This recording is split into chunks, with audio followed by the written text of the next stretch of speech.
Chapter 1354. He is not Baron Diov. I won't let you bring the Alliance army to my doorsteps. Guards surrounded Baron Diov the moment Emperor Dios said that and awaited his instruction.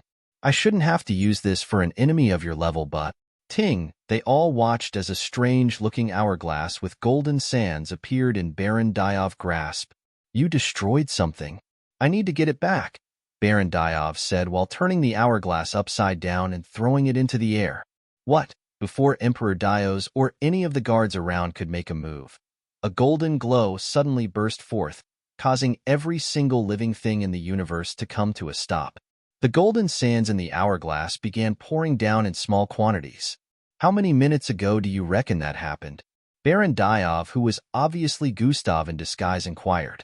Maybe 10 minutes will be enough, the system responded internally. I got here 15 minutes earlier than the timer I was given because I saw Matilda getting her ass handed to her. Yet I was still late. Gustav shook his head. Careful not to use the ancient hourglass regularly. Remember, it feeds off your life force energy, the system cautioned. Yeah, I'm aware. It may be mine, but it's still a very powerful sacred item. This time was inevitable since he destroyed the machine, Gustav said with a tone of understanding. That's enough, Gustav said while reaching out to grab the ancient hourglass. The moment he held it, the sands stopped pouring. Trrrihhhh, everything in the vicinity suddenly began to undergo a state of reversal. However, this wasn't happening just here alone. It was happening in every single galaxy in the universe. Gustav watched the Emperor move back and ascend into the air with the pieces of the separated machine merging and returning to its original state. Twinvik's limbs also returned with the exception of his right arm as he ascended across the air with the machine in his grasp.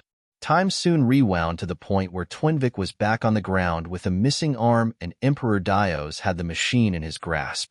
It's slowing down. I thought you said 10 minutes will be enough? Gustav questioned with a tone of dissatisfaction. Looks pretty okay to me, the system answered. The creator of the machine was already killed here, Gustav pointed out. So, one could picture the system shrugging its shoulders with the tone used. I have to use this again then, Gustav voiced while holding up the hourglass. Don't. Didn't I just warn you about frequent usage?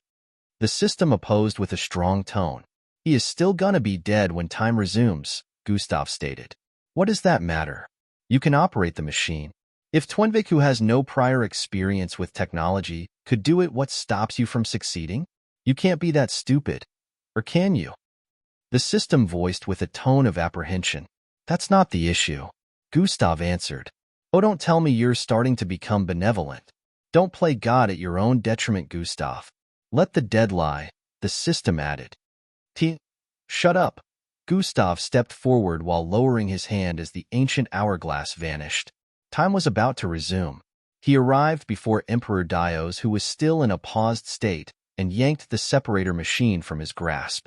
In the next moment, time returned to normal, and at this point Emperor Dios was speaking.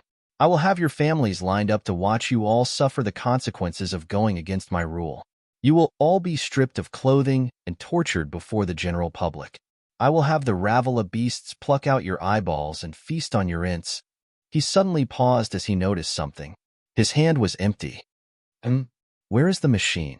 Emperor Dios wondered out loud with a confounded expression. It was at this moment that everyone noticed a new person in their midst. Is that? Twinvik and Toldis' eyes both widened at the same time. The newly arrived person had a cone-shaped head with one large shade on his face. His 7-feet figure had a majestic, dark cloak draped around him. The white robe on the inside that wrapped tightly around his frame looked so exquisite one could almost see their reflection on it, and he stood a few feet away from Emperor Dios with the separator machine in his grasp. Baron Diov, what are you doing here? How do you have that? Emperor Dios instantly became alarmed. Not only was he unable to sense Baron Diov's presence until a while ago, he also couldn't comprehend how the machine was taken from him so easily without him noticing. He knew investigators were always powerful, but not this powerful. I am just answering your question. You asked me how I intended to rescue them. As Baron Diov spoke, Emperor Dios' face was filled with confusion as he tried to recall them having any conversation like that. This is how, Baron Diov tapped on multiple buttons on the separator machine, and in the next instant, a small green light displayed activate. New. Emperor Dios moved swiftly in a bid to stop Baron Diov, but before he could even take a step forward, Omicron tap. Thwyish, the machine sent forth a surge of white energy that spread across the surroundings in an instant. Emperor Dios arrived before Baron Diov and thrusted his fist forward. Bang! The machine was blasted to smithereens, but it was already late. Daria, who was positioned 50 feet behind with the original royal guards, and the last two royal family members around her suddenly regained clarity. Her red eyes turned normal like the time they shared a meal with Baron Diov, and the same happened to the other royals beside her. Baron Diov, who held Emperor Dio's fist up to stop his punch from reaching him, looked into his eyes and spoke. "It's over, Dios," Baron Diov stated. "It is not over just because you freed them from my slave shackles. I have had enough. You all will perish here tonight." Emperor Dios yelled as energy began to build up around him. "No one perishes on my watch," Baron Diov stated with an authoritative tone, as he continued holding onto Emperor Dio's fist. Emperor Dios tried to free himself, but no matter how much he tried, he couldn't make Baron Diov budge. "Let's step outside for a bit." Twihius, both their figures suddenly vanished, leaving Daria, Toldu, Twinvik, and the others there. "That is Gustav Crimson," Toldu stated with a look of astonishment. "We're saved." "Ha ha ha," Twinvik yelled as he began laughing in relief. "We're saved." Everyone else within the underground garden prison began jubilating as well. "Your Majesty, are you okay?" Toldu and a few others in all black quickly ran towards the purple-skinned beautiful lady with black markings on her forehead. I'm fine. I'm fine. Looks like Matilda succeeded in freeing us." Tears of joy began streaming down her face as the other royals also looked at each other in disbelief. "Yes, she did it. Daria, you're you again. Serene, you too." The three last royal family members hugged one another. While they were still in a state of celebration, hundreds of guards trooped in with weapons. The 10 original royal guards who had regained their freedom moved to Daria's front to protect her. Daria patted one of the soldiers' shoulders from behind, who then proceeded to move away and give her space to pass through. Daria stood before everyone as the black marking on her forehead lit up. "I am Empress Daria. Bow," she uttered with an authoritative tone. The thousands of guards at the entrance of the underground garden prison instantly fell to their knees. Bam, bam, bam, bam, bam. They found themselves unable to go against her command. As they peered forward in disbelief, they realized that she was the true empress, the heir to the throne, and she had regained her free will. "Tell the people of Abrukes that I have returned." Her unwaveringly powerful tone spread across the environment like a divine mandate. Above the surface, bang, bang, bang, boom. Sounds of multiple clashes rang out as powerful figures streaked across the night sky while exchanging numerous blows. It looked like the sky was being ripped apart as sounds akin to 100 thunderbolts rang out vibrantly. The grounds quaked in the wake of the battle, and the natives found themselves unable to sleep.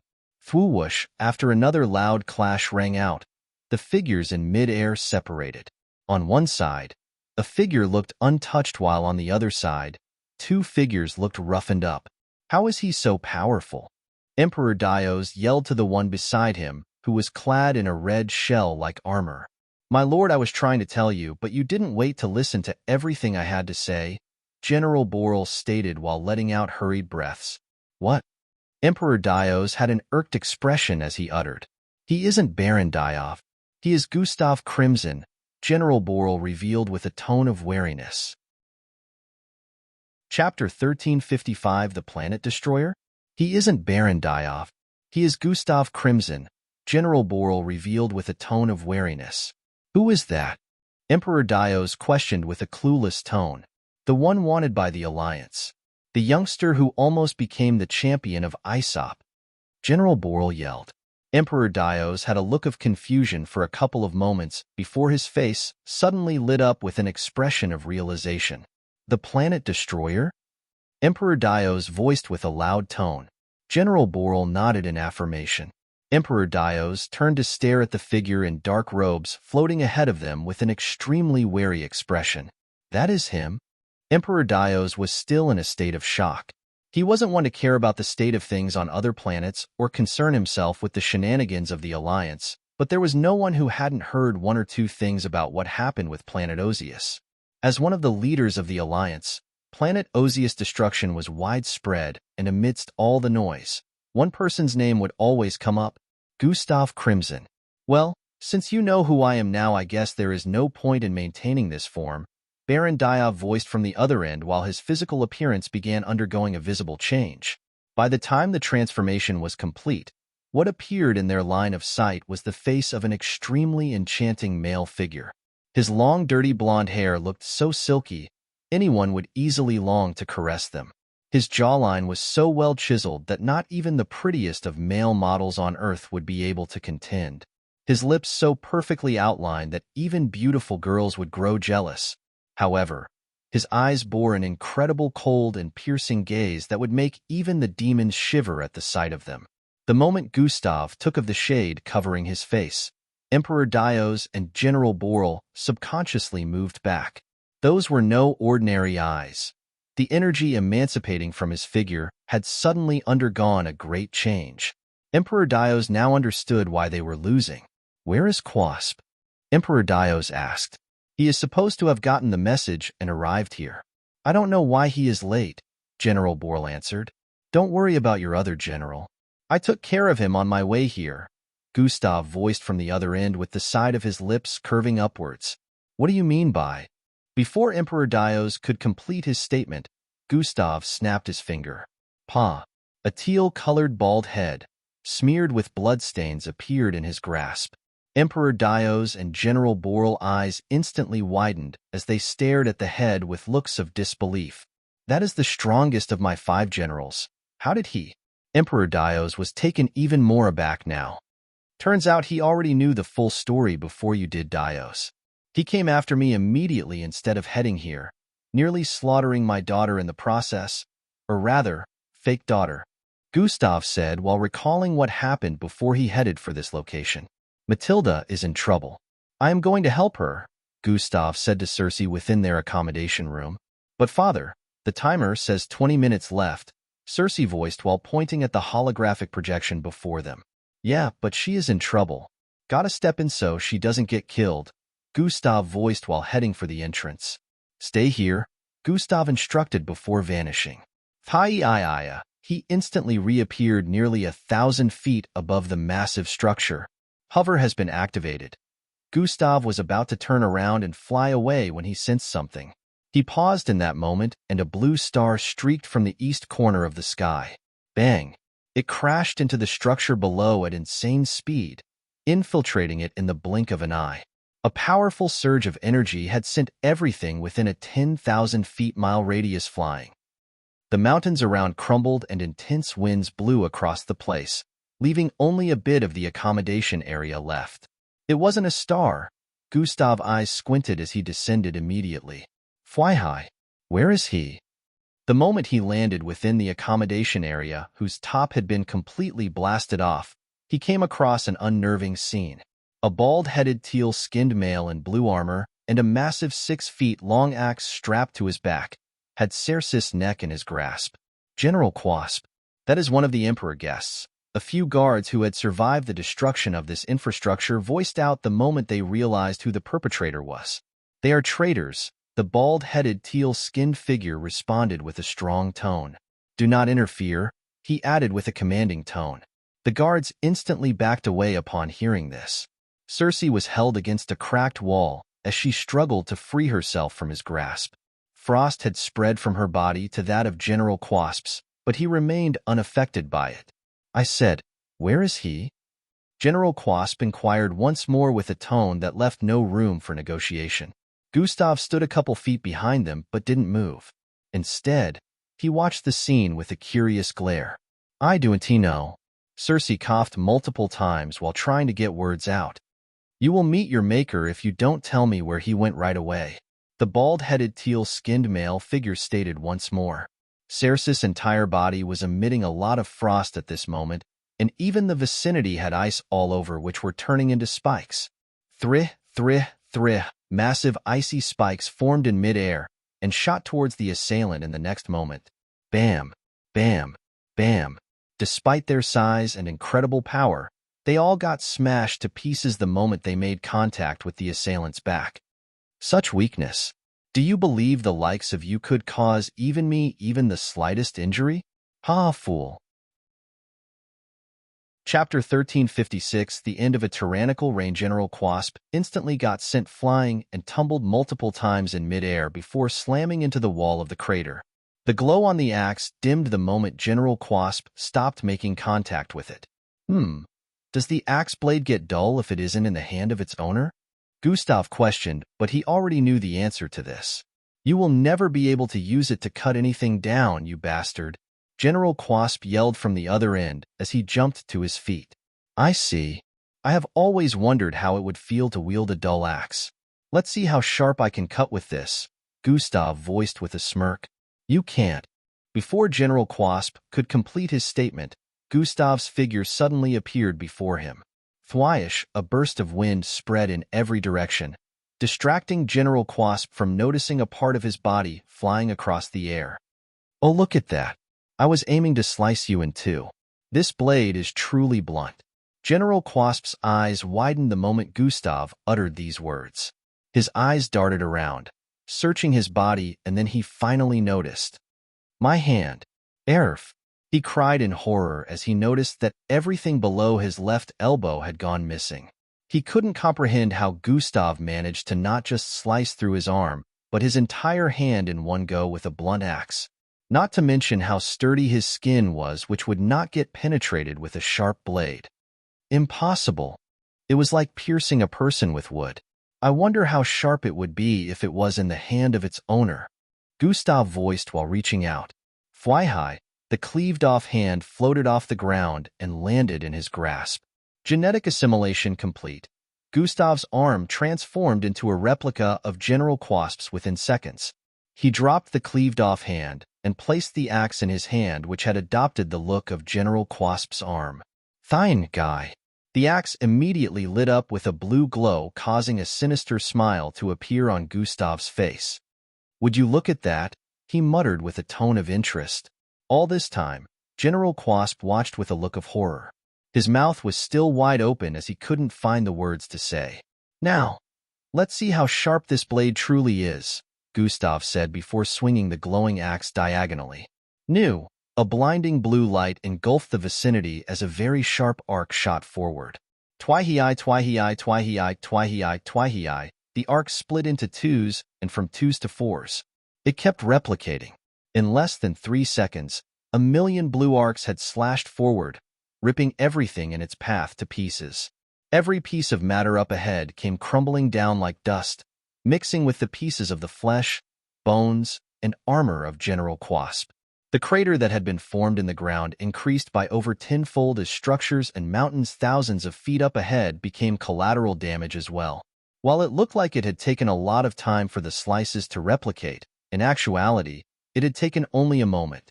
Amongst all the ruckus, General Quasp's head was the only thing that had survived the onslaught. This was because he had dashed forward at the last millisecond in a bid to save himself. Unfortunately, only his head got out of the slice range. Gustav had caught the head, which flew across the air after General Quasp's body got obliterated. Thanks for the trophy, Gustav muttered before snapping his fingers. Pa. The head vanished in the next moment, and he turned around to head for Circe, who was half dead. A smile appeared on her face the moment she spotted Gustav in her line of vision. Thank you, Daddy, she voiced out.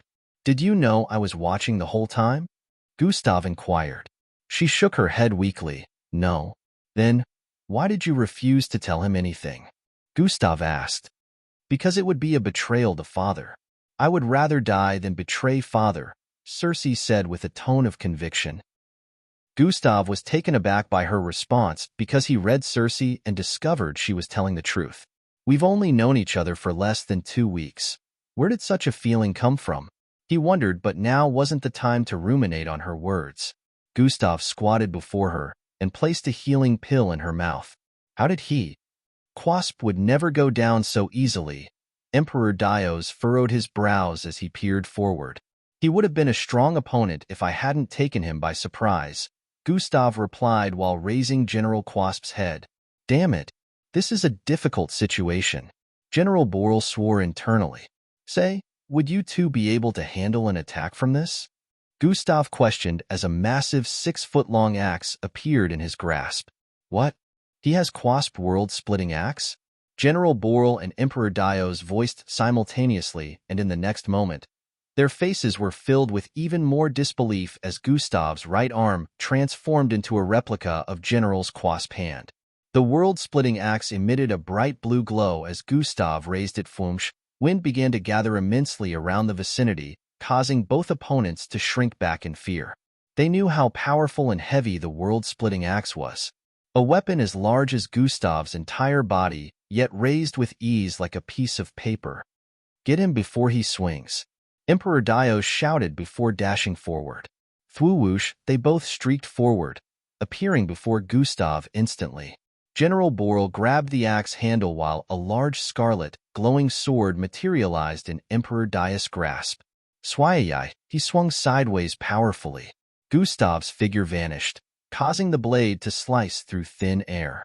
The axe was left in General Borel's grasp, who found it difficult to lift on his own.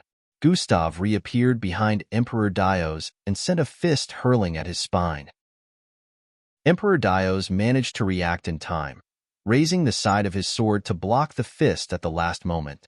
Power boost has been activated. Boom. The moment Gustav's fist collided with the sword, a loud thunderclap-like sound reverberated across the vicinity. Twilight Emperor Dios got pushed back by the unfathomable force of Gustav's punch and slammed into General Borel, causing both of them to get sent flying. He grabbed hold of the world-splitting axe, which got blasted out of General Borel's grasp the moment both of them collided. The axe lit up once more, and he proceeded to swing downwards powerfully. Slash.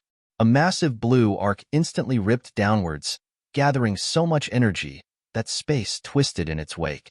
The slash multiplied immediately, turning to millions of glowing blue lines descending from the sky like a divine punishment from the great heavens. Emperor! General Borel yelled as he put himself before Emperor Dios before the slashes hit. Tai Hyen! Arg! He roared while thrusting his palm forward and shot out a powerful red beam at the descending powerful blue lines. Boom! Boom! Boom! The sound of explosions and powerful collisions rang out for the next couple of seconds, syncing with the scream of a living being in turmoil. Gustav stood in midair, waiting for the smoke and debris to clear as the collision of attacks had reduced the vicinity to shambles. Still alive? Good, Gustav muttered while snapping his finger. Pa! The axe in his grasp vanished as he descended from the sky. Flyai in his line of sight was a crater that was thousands of feet deep and hundreds of miles wide. Gustav landed before a figure who had a bloodied slab of meats splattered across his body. He knelt in place with a visible look of horror.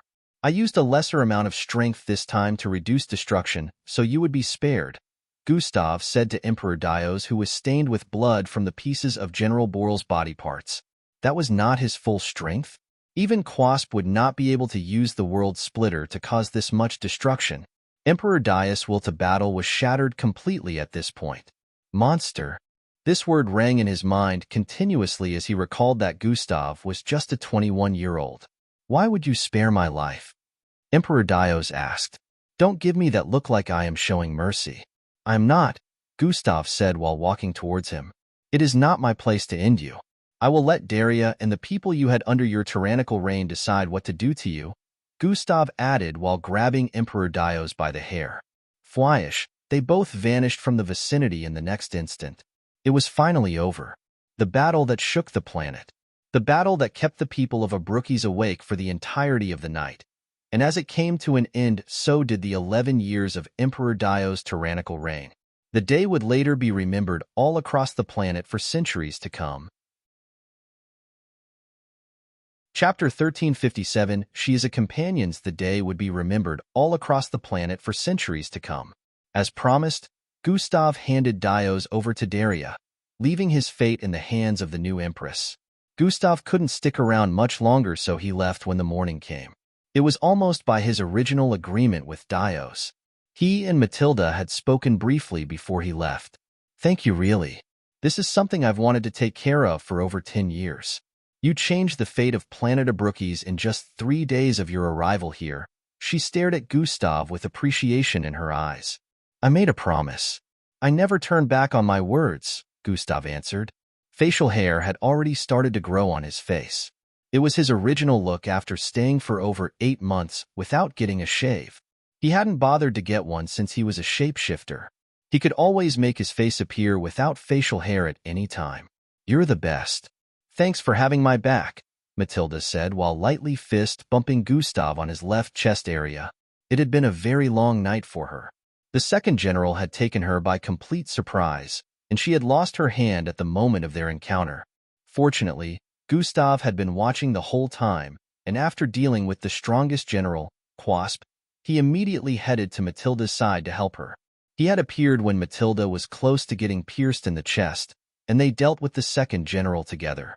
Matilda had killed the 5th general earlier, and Gustav dealt with 3 other generals alongside Dios. As for the 4th general, he surrendered himself instead of engaging in a fruitless battle. The tide had been completely turned, and the army within the empire all succumbed to Daria's reign. Information spread like wildfire about the former princess taking back control and becoming the empress. The people rejoiced. Daria wants to thank you personally, Matilda said to Gustav. I have to leave. I was meant to rendezvous with Indrik 5 days ago. Gustav shook his head. You can't hold on for one more day? The people of Abrukes would want to thank their savior. Daria approached from up ahead with guards. It would seem she had heard Gustav's response. Nah, I didn't do this for the glory. I would rather they don't know my name. Also, impressed for time. I have a lot of important matters to attend to, Gustav said with a deep tone. You are really just as Matilda described. It is an honor that I ever got to meet you, Gustav crimsoned. I wish we had more time to get to know each other, but I understand your plight. Daria spoke sweetly while extending her hand for a handshake. Daria was 8 feet tall, so Gustav had to raise his head a little to match her eyes. I trust you will do better than he did. Gustav returned the handshake while speaking. I will do everything in my power to restore my planet, Daria swore with a determined gaze. Gustav nodded in satisfaction before turning to Matilda. I'm leaving. Indrik should have some information for me on that matter, Gustav said to her. Matilda turned fidgety as she heard that. Don't worry, you can still stay here and help out till we actually come up with a way to save her. You don't need to come with me, Gustav added. I'm worried. What if we never? Before Matilda could complete her sentence, Gustav stopped her by placing his hand on her shoulder. We will save her and Falco. No matter how long it takes, we will, he said with a tone of reassurance. Matilda relaxed a bit after hearing this, but still couldn't hide her teary eyes. I have to leave now, Gustav reminded me. Thuria, a reddish feminine figure about 5 feet tall, phased out of Gustav. Finally, I can get a breather. Enough of this sentimental discussion, let's go. The teenage girl with long red hair spoke with a tinge of annoyance and rudeness. Daria and Matilda both voiced out simultaneously as they noticed the short redhead. Who is she? Matilda questioned while moving around the teenage girl. Daria also lowered her body a bit to touch the face of the teenage girl. They ignored her rudeness and instantly found her adorable. Her big round eyes and smooth skin made her look like a life-size doll. She's a companion, Gustav answered while rolling his eyes. So cute, Daria muttered. Companion? I literally live in you, dumbass, the teenage-looking girl yelled. Gustav, just how long have you kept this companion from us? Matilda said while playing with the yellowish ribbon attached to the teenage girl's head, who just stood there with her arms wrapped around her flat chest. Not long, Gustav answered before turning away. The teenage-looking girl nearly gnawed at him. Anyways, gotta go now, Gustav answered while walking away. May your journey through the galaxies be safe, Daria voiced from behind. See you soon, Gus, Matilda yelled from behind while waving. Gustav paused after reaching a distance and turned his neck around. You coming? You'd better let me roam free next time. The system pouted before following after him. She walked very briskly, surpassing him in the distance after just a few seconds. She really became more troublesome, Gustav voiced internally. I can hear you, she yelled from up ahead. Get out, Gustav stated before stepping forward. Daria watched them leave with a feeling of great appreciation in her heart. She would never forget that night, the night she got freed. I have to live up to his expectations. Earth bang. A loud crash rang out within an office as a man stood before a table that had been split apart with his fist lowered. He was clad in a very expensive-looking green suit and had glasses on. It has been over 8 months, and the MBO keeps giving me the same excuse. The man who had 2 large bodyguards behind him stated with a tone of dissatisfaction. I must ask you to calm yourself, sir. Many MBO officers are currently on this case, and even Grand Commander Cheyenne has been investigating this situation as well, the one on the other end of the broken office table replied. MBO officers trooped into the place upon hearing the disturbance, but the man on the other end of the table, who was a general, raised his hand to dismiss them. They nodded and turned to leave the office immediately after seeing the gesture. If the MBO doesn't get my son back, Tristan Empire will pull back its funding, the middle-aged man with smooth skin and short black hair stated. Sir, we're doing everything we can right now. Believe me. Just give us some time, the general said with a pleading tone. 8 months is a lot of time. I want to see my son. I want to hold him. I want to hug him. Maybe if it was your kid you would understand. The man yelled once more before turning around. Mr. Tristan, the general voiced while standing to his feet, causing the middle-aged man to pause. If the MBO can't get my son back, they'll do it myself, Mr. Tristan concluded before walking out. The bodyguards swiftly followed behind him, while the general's mouth hung open after realizing that he had gone. General Dickstrat slumped back to his seat with a worried expression on his face. The situation was quite a helpless one. Mr. Tristan got to the parking lot outside the MBO tower and more guards appeared, following him from the sides as they headed in the direction of a row of exotic-looking hovercars. The door of the one at the forefront was opened up for him, and he proceeded to move in. Good day, sir. The moment he stepped into his car, his eardrums were accosted by the voice of an unknown individual within. Who the hell are you? Mr. Tristan's voice was laced with wariness as he stared at the dark-skinned young man sitting on the other end. Don't be alarmed. Before you alert your bodyguards or anything, you should know that I am a friend of your son, the dark-skinned young man with a very bushy afro hair voiced calmly. I think I recognize you.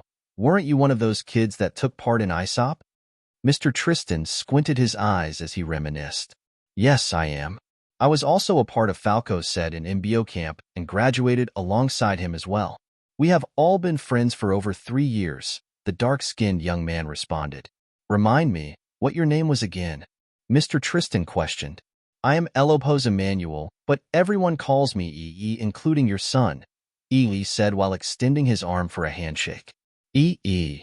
My son might have mentioned you, Mr. Tristan responded while receiving the handshake.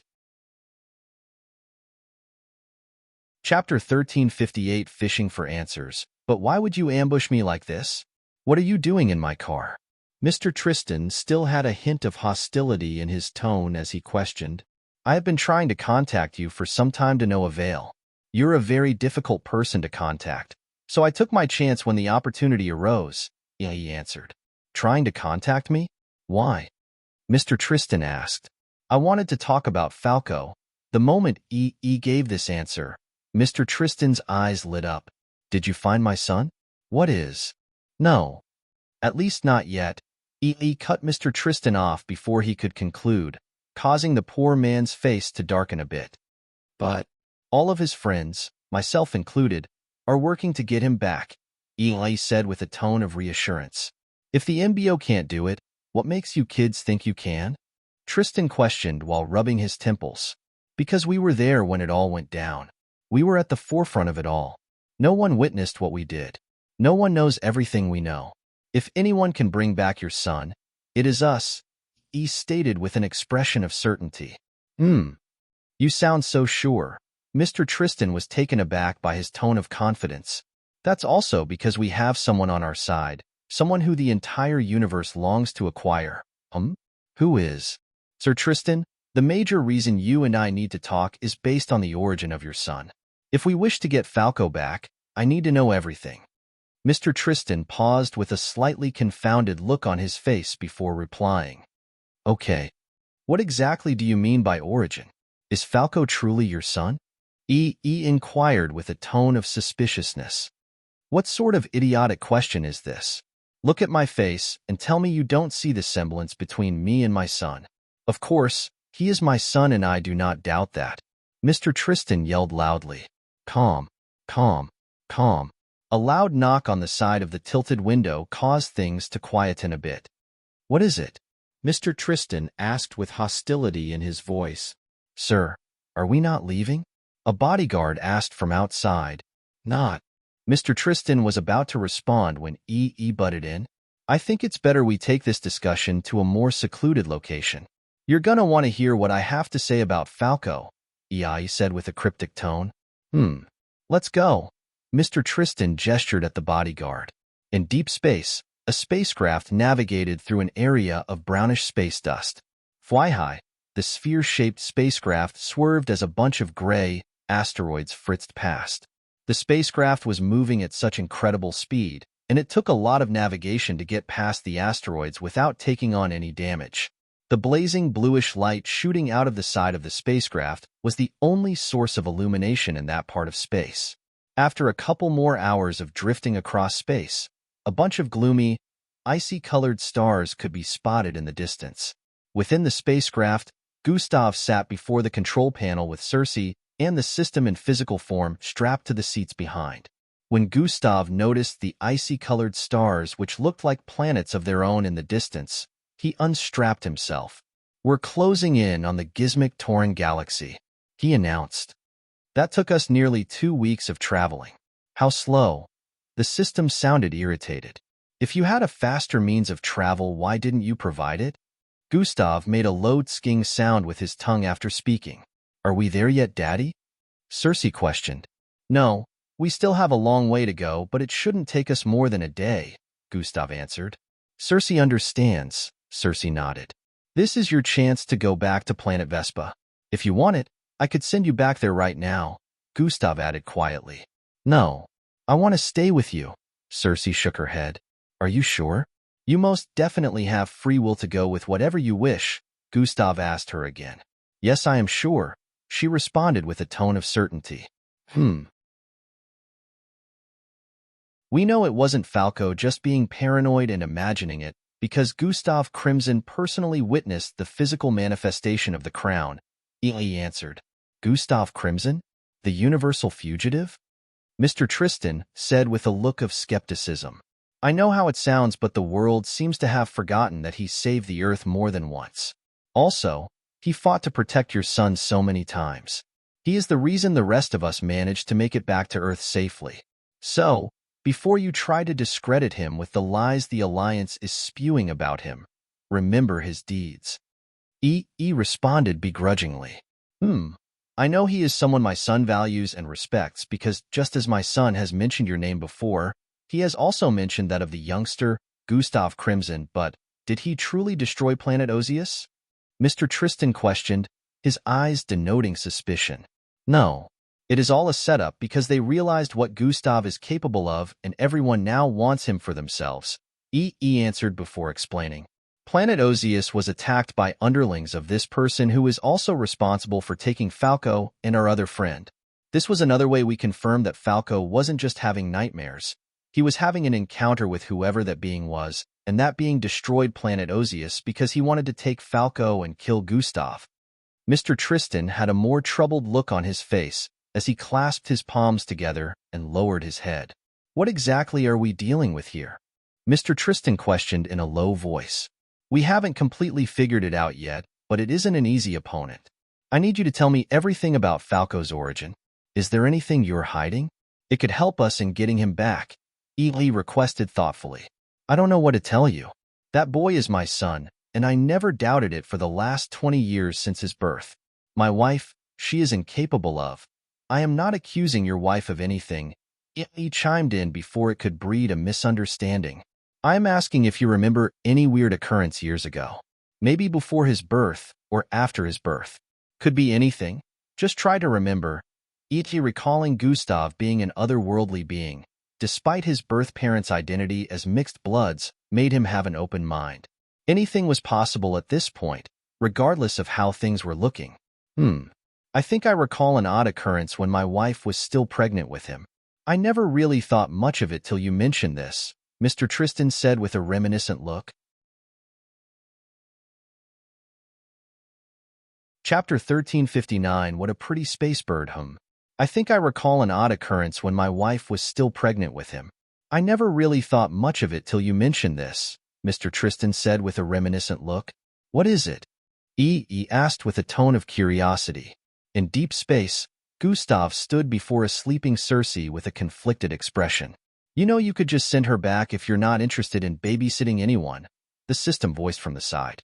I would, but she made her choice. Although I feel a little distress bringing a teenage girl along with us, I am confident enough in protecting her at least, Gustav answered while folding his hands. Teenage girl? She is 18, the system scoffed. Still a teenage girl, Gustav stated. Because she calls you daddy. Get your head out of your smelly arse. You're not much older, the system spat. You really gotta work on your attitude. I would have mistaken you for a teenage girl on her period had you not been a computerized being with sentience, Gustav said before turning around. What? A teenage girl on her period? How dare you? Take that back, you damned virgin. Take it back. The system began throwing tantrums, but Gustav ignored her completely while strapping in. We're closing in on tranquil star. We should get there in about 4 hours, Gusta announced while recalling a few scenarios. 9 months ago, they're coming, Indrik said to Gustav within the establishment where they were kept. I know. I'm glad I got to speak to Angie's parents yesterday, even though they weren't very welcoming of me. Gustav had spoken to Angie's parents a day prior. He didn't want to leave Earth without assuring the poor people that he would get their daughter back no matter the cost. Angie's parents had been heartbroken from the moment the Earth ISOP participants returned without their daughter. The MBO officials who addressed her claimed Angie was lost in the destruction, claiming she was forever gone. Gustav had visited them without anyone's knowledge that he even left the current facility. Recalling how they reminded him of how he promised to keep their daughter safe, Gustav couldn't help but feel like a great failure.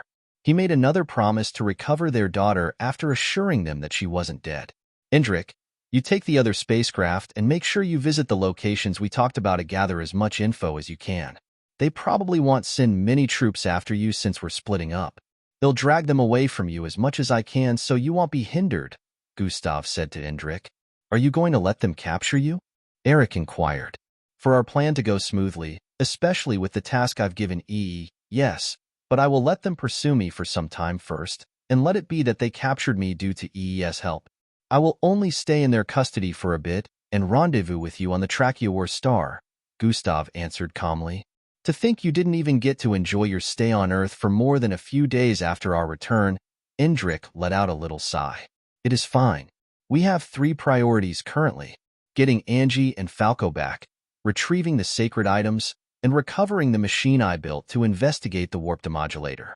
We'll focus on taking care of the first one when we rendezvous on the tranquil star. I'm counting on you to recover the warp demodulator reading machine for me, Gustav pointed out with enough detail. Lightsenville understood. Be careful, please, Indrik responded while stretching his fist forward. Gustav nodded while bumping his fist lightly with a smile.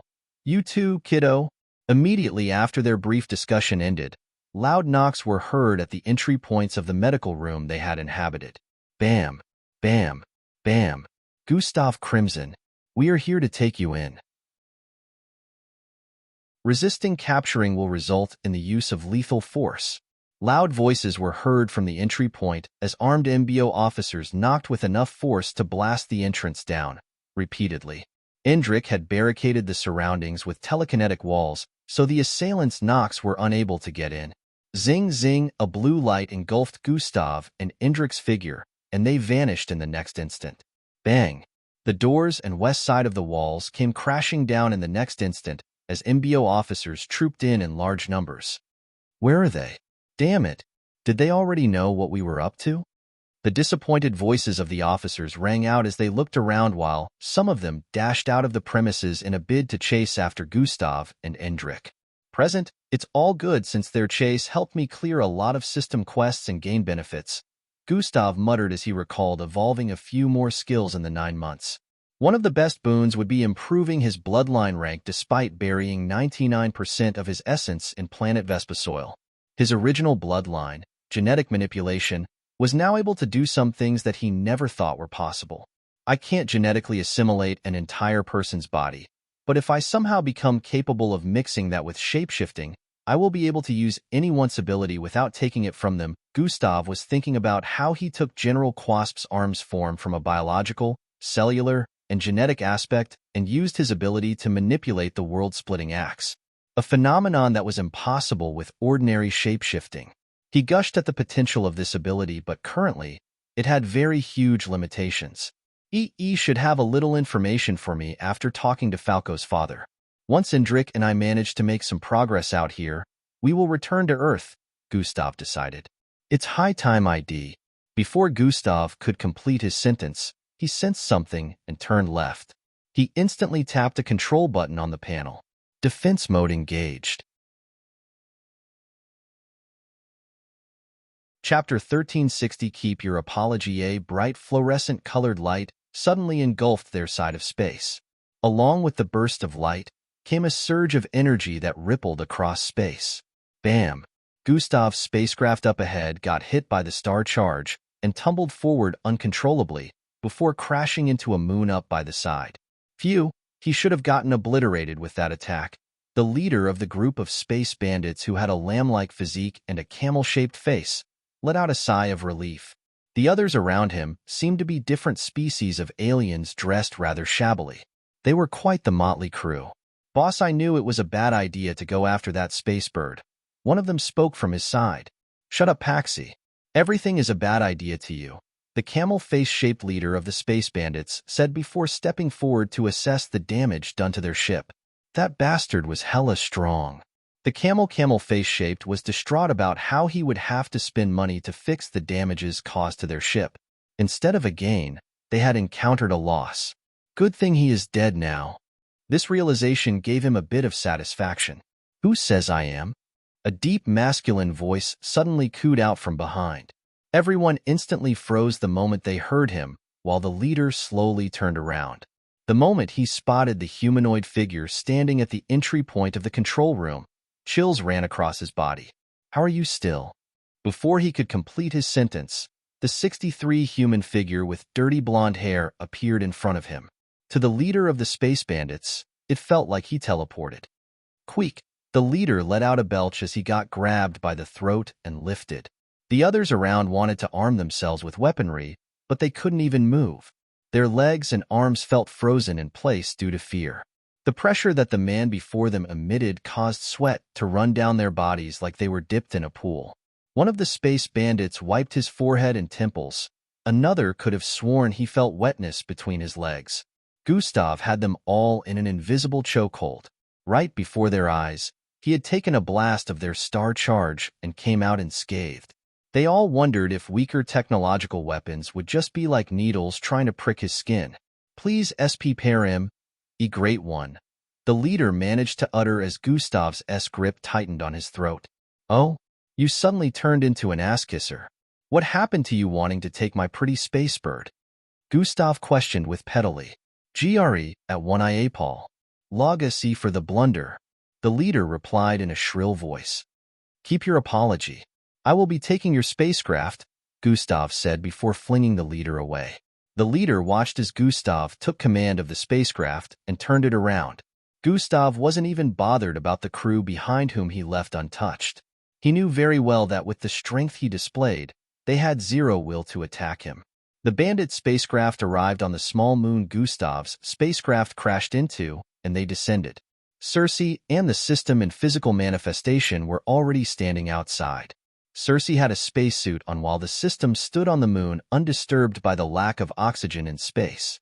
A trail of frost had begun to spread from Cersei's position to the surroundings as she conjured gigantic spikes in a bid to attack the descending spacecraft. The system held her hand before she could go through with it and said, "It's him." Within the helmet of the spacesuit, Cersei's face lit up and the frost began to retract. The spacecraft was almost 4 times the size of theirs, so its descent had cast a little shadow on the moon due to the illumination from the giant, glowing, planet-sized stars in the distance. People began to fall from the spacecraft and landed in different positions all across the moon.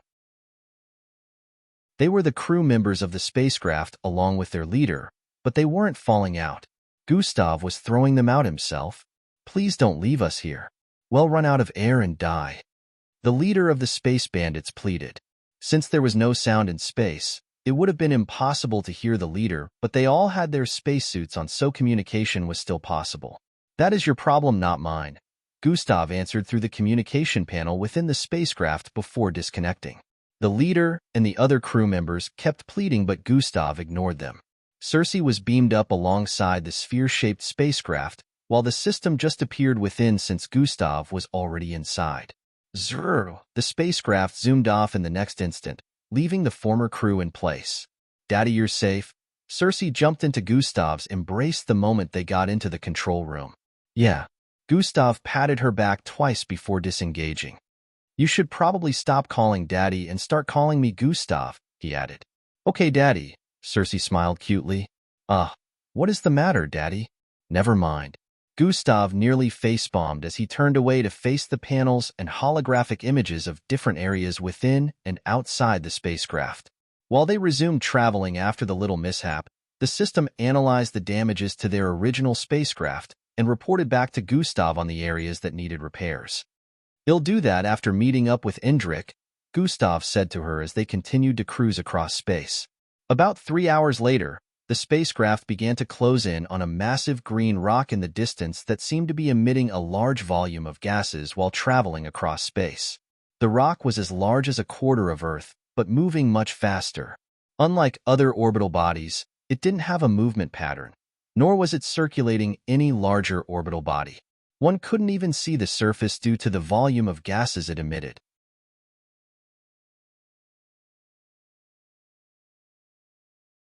So, besides the current predicament of the one who shall not be named in Falco, there is still a situation that is currently brewing which could potentially cause havoc in the universe and nobody is aware. Indrik questioned with a dumbstruck expression. "Scientist Zill is aware and maybe a few others, but the ones in leadership don't really care." "They didn't take it seriously," Gustav replied. "This makes me question everything. According to what you have discovered so far, if planet Humbad was never destroyed, why did the Slarkovs lie?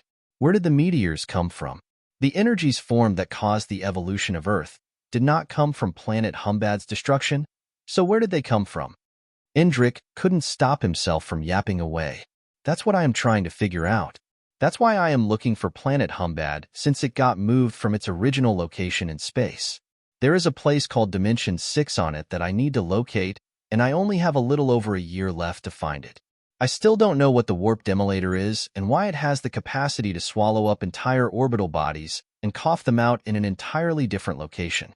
It is super unpredictable and stealthy since the Alliance isn't aware of it." Gustav paused as he raised the device in his grasp. "This machine would have helped me understand it a little better and predict its appearance to an extent, but—" Gustav shook his head as he stared at the part of the device that had a missing piece. "Can you rebuild it?" Indrik inquired. "It took me months to create it, and the resources needed are on Earth. I don't have months to spare."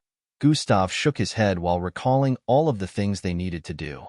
He was also worried that things would end up the same way should he dedicate another couple of months to building it. "The chip is gone. It would have given me the information I needed," Gustav voiced before letting go of the device. Who knows why the Slarkovs kept this a secret from the start? If only there was a way to question the old Slarkovs on this. They would have known something about it, but it's been millennia. They're all long gone. Indrik shook his head. Silence ensued for a few seconds as Gustav tapped the incomplete device twice. "Someone did this." He broke the silence. "How do you know? And what would their objective be?" Indrik inquired. "I created this machine to be anti-warp demolator resistant. Even if it was swallowed up, which it wasn't, the chip was built to escape. Someone did this," Gustav stated. How do we find them? Indrik asked. How long have you had this in your possession? Gustav inquired while raising the incomplete device. It's been over 3 months, Indrik answered. It's Jay. Gustav called out. Zing, a circular transparent object appeared before them. The surface of the object looked incredibly smooth like glass, but one could see a large fluorescent glow within. This fluorescent glow was as large as an adult fist and had a pair of hollow eyes within. Yes, master. Wordings appeared in midair, right above it. Did you keep tabs on where I sent this? Gustav questioned while holding up the incomplete device. Yes, I did, the jewel responded. Good. I need a playback from over 3 months ago. Can you show me? Gustav requested. Playback from over 3 months ago coming up. Gustav and Indrik watched with keen eyes as the body of the sacred jewel turned completely white as it began playing footage from a particular location in space. Earth, within a large but dimly lit room. A group of 4 in silver-decorated MBO uniforms sat in a circle. 3 were present in holographic format, so their faces were darkened to the point where they couldn't be properly seen, but their uniforms were very visible. The one who seemed to be present physically seemed quite elderly and had a diamond-like shard embedded into his forehead. This is no joke. Countermeasures need to be put in place immediately, Grand Commander Cheyenne declared urgently. Grand Commander Cheyenne. I understand your claims, but could it be that you have gotten rusty? How does a random assailant blast an Alfranked mixed blood away easily? 2 of the other 4 Grand Generals questioned. Rusty? Might I remind you too of who you're calling Rusty? Grand Commander Cheyenne voiced in a tone that caused the surroundings to tremble. Grand Commander Kim. Grand Commander Soraya. Let us not disrespect one another. Grand Commander Cheyenne had been at the forefront for some time, handling matters that should have been distributed properly amongst the 4 of us. The other Grand Commander cautioned the rest. Thank you, Grand Commander Light. That being said, when this person appeared, I felt like I was in the presence of someone almost as powerful as Jack and Mac, Grand Commander Cheyenne revealed. Tier 1 and 2 privilege is now available for purchase. Chapter 1362 The Void Stepper. Thank you, Grand Commander Light. That being said, when this person appeared, I felt like I was in the presence of someone almost as powerful as Jack and Mac, Grand Commander Cheyenne revealed. What? The 3 other Grand Commanders simultaneously voiced out in disbelief. Grand Commander Cheyenne, are you certain of this? Grand Commander Light questioned. He looked completely baffled. I would not have called for this meeting if I wasn't. This could become a great threat if countermeasures are not put in place, Grand Commander Cheyenne answered. You said almost as powerful as Jack and Mac, but almost still means their strength is not up to par. We shouldn't be too worried since Jack and Mac would be able to take care of them if needed. Grand Commander Soraya's feminine voice resonated unperturbed. Anyone on that level of power, which is beyond the strength of all 4 of us, is not to be underestimated. It seemed like they came for the Death Angel, and I can guarantee you, they would have gotten the creature if they didn't suddenly vanish. Its impromptu appearance is one that was most certainly unexpected, considering how easily they broke into the underwater lab, under the nose of over 100 MBO officers and easily overpowered me. There is no stopping them from doing that again despite the change in location of where the creature is held, Grand Commander Cheyenne voiced lengthily. This assailant you speak of, any idea on who they are? Grand Commander Kim inquired. He sounded troubled. I don't know, but I don't believe that being of Earth. They didn't emit bloodline energy. There seemed to be a sort of chaotic energy mixed within what I sensed. Some sort of instability, Grand Commander Cheyenne added to this analysis. What does that even mean? Grand Commander Soraya questioned. I don't know. There is a lot that I don't understand. Grand Commander Cheyenne rested his elbows on the floating transparent table in their midst and merged his fingers with a disturbed look. I can't tell them about the research progress on the other dimension just yet. They are prone to making decisions that I may not be suited to. It would be very unwise for us to finally succeed in cracking that dimension open, only to send MBO officers to their deaths. Grand Commander Cheyenne recalled everything Dr. Markle told him. He figured that with the pride of the MBO, They wouldn't be willing to accept such claims about the pyramid of power within the other dimension and how they would not survive up to a minute in there. With the Death Angels considered to not be the highest on the hierarchy, yet being 1,000 times more powerful than him who was supposed to be an alpha, everyone would surely find it ridiculous. Not even Jack was that powerful, and yet he was considered the top 5 strongest beings in the universe based on the New Age rankings of powerful beings under the alliance that have been active for the last couple of centuries. Grand Commander Cheyenne decided that he would not be informing them of the progress of this research yet till more information was discovered. From what you have mentioned, Grand Commander Cheyenne, this being was after the Emir Death Angel? Grand Commander Light tried to confirm the current information he was passing. That is the best possible deduction for now. The timing, their pattern, and behavior were all pointing toward that, Grand Commander Cheyenne responded. If there is a possibility that it may appear the second time, we should expect it to come for the Death Angel again. I suggest we call Jack back to Earth and have him guard the current research center where the creature is being kept, Grand Commander Light suggested logically. I agree with Grand Commander Light. If Jack returns, it would be like killing 2 birds with 1 stone. We'll have him protect the research center so the scientists can keep making progress, and if that being was to ever appear again, he could capture them, Grand Commander Kim chimed in. What do you think, Grand Commander Soraya? Grand Commander Cheyenne questioned. Why does it matter what I think, when you 3 already agreed with this course of action? Grand Commander Soraya sounded a little disgruntled. Then it is decided. Jack will be called to return to Earth with utmost urgency. Until his arrival, I will keep watch over the new research center where the Death Angel is kept, Grand Commander Cheyenne stated. Agreed. Do inform us of any progress, Grand Commander Cheyenne. Understood. This meeting is adjourned, Grand Commander Cheyenne announced. The projection of the 3 other Grand Commanders vanished in the next instant, leaving only Grand Commander Cheyenne sitting in place. He sat in silence within the dimly lit environment for a bit before standing to his feet. Why do I feel uneasy about asking Jack to return to Earth? He muttered with a disturbed look. We are really dealing with something that is beyond us here, but for the sake of our future generations, we need to handle it.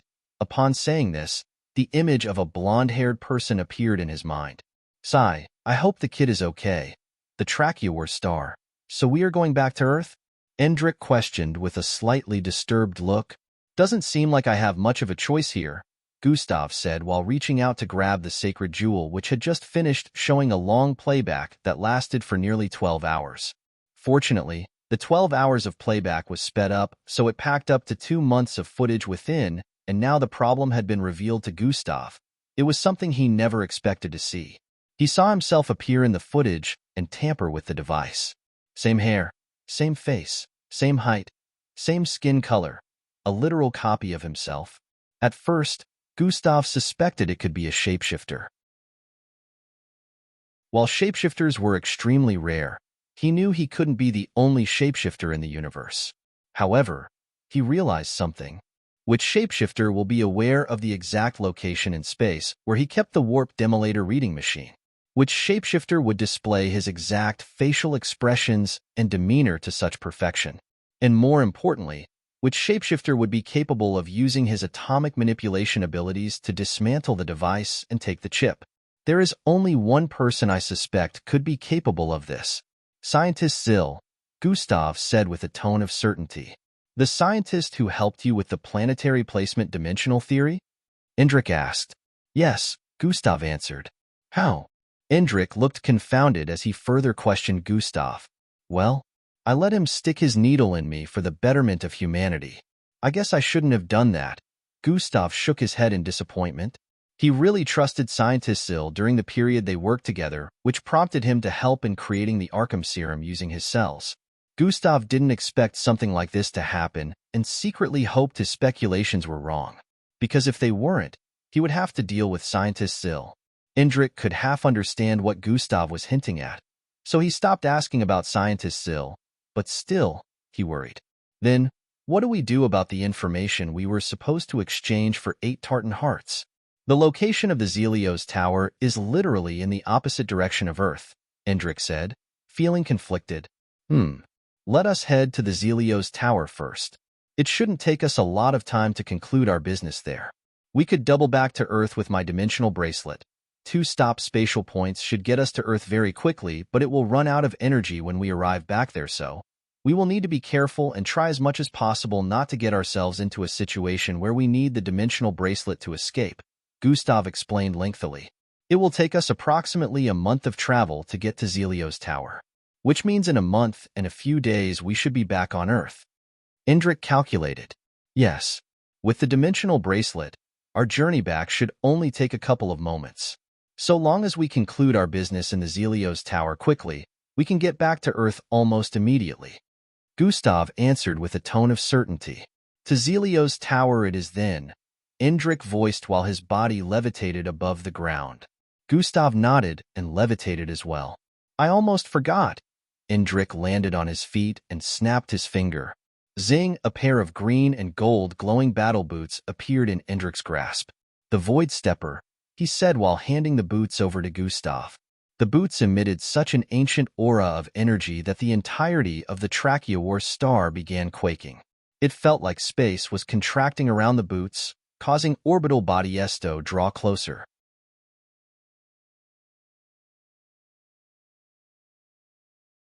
If it was only over a small distance, it wouldn't have much of an adverse effect, but walking into another galaxy billions of light years away, his body could get blasted to pieces. It was just like driving a car at very high speed and suddenly clamping the brakes for the vehicle to come to a stop. There were bound to be repercussions, which is why seatbelts were available for passengers. But in this case, there were no safety measures to keep Gustav safe. His strength wouldn't be enough to do that without suffering dire consequences. His legs would be safe due to the boots, but the rest of his body would bear the full brunt of moving at that type of speed, which was thousands, if not millions of times faster than the speed of light. There was only one way Gustav knew it would be possible to use the Void Stepper without negative effects. How long till I can use the vest? Gustav questioned. You need to get close to the 3rd step of beta ranked at least. You can use Cohelia power already, but for the vest you still need to be a bit stronger, the system replied from the side. Gustav raised his left palm and stared at the rhombus-shaped marking in the middle. It wasn't visible to the normal eye, but he could see the multicolored rings within twisting anti-clockwise and repeatedly merging as well as separating. I didn't even notice that Cohelia has been unsealed, Gustav voiced with a tone of astonishment. You don't feel its power taking a toll on your body? That means you're truly strong enough to use it now, the system pointed out. Anyways, I can't use the Void Stepper till I can equip the vest. Gustav lowered his hand before stepping forward. For sacred items acquired. 3 more to go, Gustav said while taking a seat before the control panels. You have a year and 3 months left to complete the 5-year quests, the system reminded. Yeah, not much time left, especially when the 3rd premonition can occur at any time from now. Gustav's head rang a little due to how much work he had to do. However, when he recalled all of his loved ones, especially the one with pretty silver and pink-colored hair, he decided that it was all worth it. Now, let's head to the Zelio's tower. 3 months ago in an unknown galaxy, a massive ring could be spotted circulating like an orbital body in space. The ring had an icy color and almost looked like it was made out of gas, but this wasn't the case. It was composed of physical matter and was half the size of Earth. Just like a planet would, it also had an outer and inner atmosphere. A civilization of alien species existed on the surface of these circulating rings. Within one of the triangular structures on the surface of this ring, a meeting was ongoing. The Alliance has truly kicked us out of our seat and are taking a long time to respond to our requests. A being clad in flowing silky garments spoke in the midst of the gathering. Every single one of the beings present there had rough, brownish heads with a pair of long antennas protruding from the top of their heads. The antennas had green eyeballs planted at their tips, which was no doubt responsible for their sense of sight. Their brownish faces only had a little mouth in the middle. They had humanoid structures, but insect-like body parts. This was to be expected since our great planet was destroyed. We lost many, but fortunately, some of us survived. We shall not soil the names of the many that were lost and bring the culprit, Gustav Crimson, to justice, Handler 3 spoke with a dignified tone. Yes, The entire place rumbled from the response of the other Ozis in the vicinity. They began chanting vibrantly while Handler 3 kept quiet for a bit. It turned out that the location was an artificial home created by the leaders of Planet Ozius a long time ago. Since Planet Ozius' destruction caused the death of billions, many of the millions of Ozus survivors made their way to this place for refuge.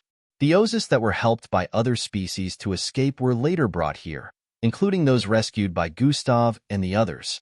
The Alliance delays in capturing the fugitive, but some of our people are still out there. We cannot leave everything in the hands of the disappointing Alliance, so we shall take the retrieval of our kin into our hands. Handler 3 announced loudly. How do we do that? One of the handlers within the establishment questioned. Since we can't do it through conventional means, we will have to try another. Handler 3 paused briefly before finally revealing what he had in mind.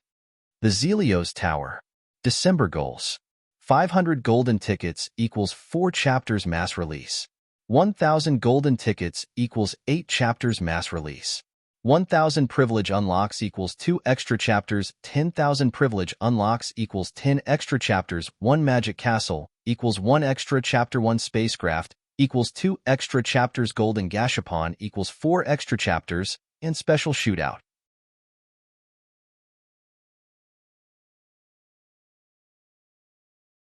Present time. Planet Earth. Man, that's the only thing we got going on right now. Within a fairly luxuriously furnished apartment, a dark-skinned male with bushy afro hair sat before a large desk with a piece of equipment positioned on it. Is that all he mentioned? A familiar masculine voice was coming from the device. Yeah, the weird gift which he didn't think much of because his wife was having a baby. As the leader of the Tristan Empire, it was normal for people all across the world to send gifts since his wife was pregnant. Everyone wanted to bootlick to be in his good graces, he responded, and he mentioned his wife reacting oddly after touching that gift, right? The familiar masculine voice questioned once more. Yes, but he thought that was a normal pregnant woman's reaction and just took her to the hospital where she was said to have gotten a bit of heart congestion due to the pregnancy, so it confirmed his suspicion as it being a pregnancy issue. However, he mentioned that nothing of that sort ever happened again throughout the duration she had Falco in her belly. He explained. It's not much to hold on to, but this is something we can't ignore. Did you get the gift? No. He can't even recall what it was. He just remembers that it was a gift, EE replied. That is very concerning. A mysterious gift of which he has no recollection of its actual identity or content.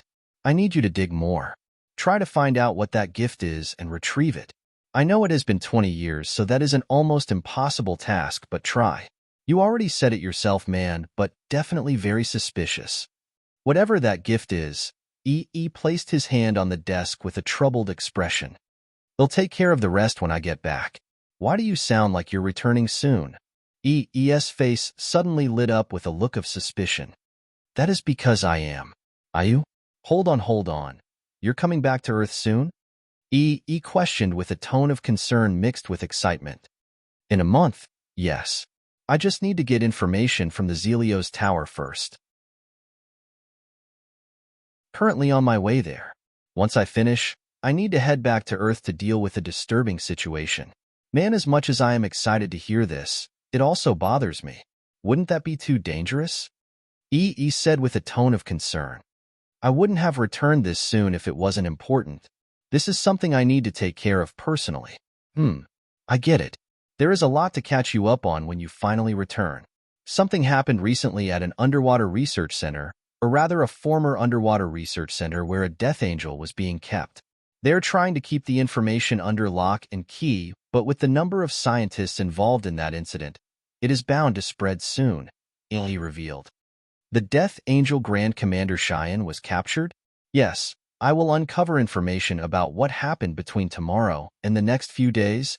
Once you do, make sure you tell me everything. Sure thing, man. It has already been 5 minutes. Time to end this transmission before we get traced.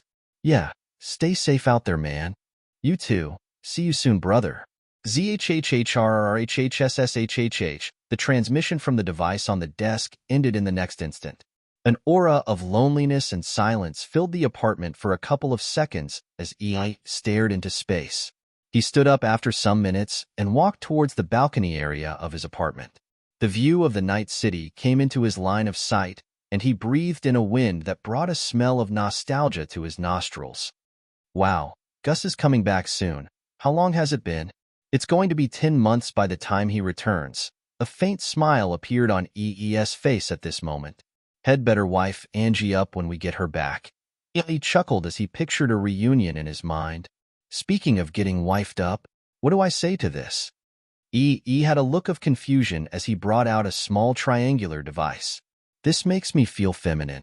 Feels like she trying to wife me. Shouldn't it be the other way around? EE stared at the message on the screen before him while lightly scratching his bushy hair. If anyone could see him right now, they'd burst into laughter because EE wasn't usually the type to get shy. However, at that moment, he looked very shy and slightly embarrassed. She really beat me to it. Well, with everything going on now, maybe I need a little break, he muttered while typing words on the device. He proceeded to send after typing and turned around to head back into his apartment. I wonder what Eldris is up to these days. Within a massive abode with lots of greenery in the surroundings, a bunch of butlers, maids, and guards could be spotted moving across the surroundings. All sorts of exotic vehicles could be spotted in the vicinity, as well as a massive stadium-sized building in the middle of it all.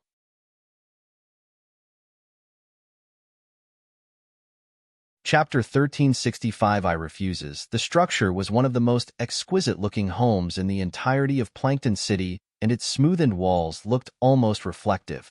In one of the largest rooms within this structure, a meeting was ongoing.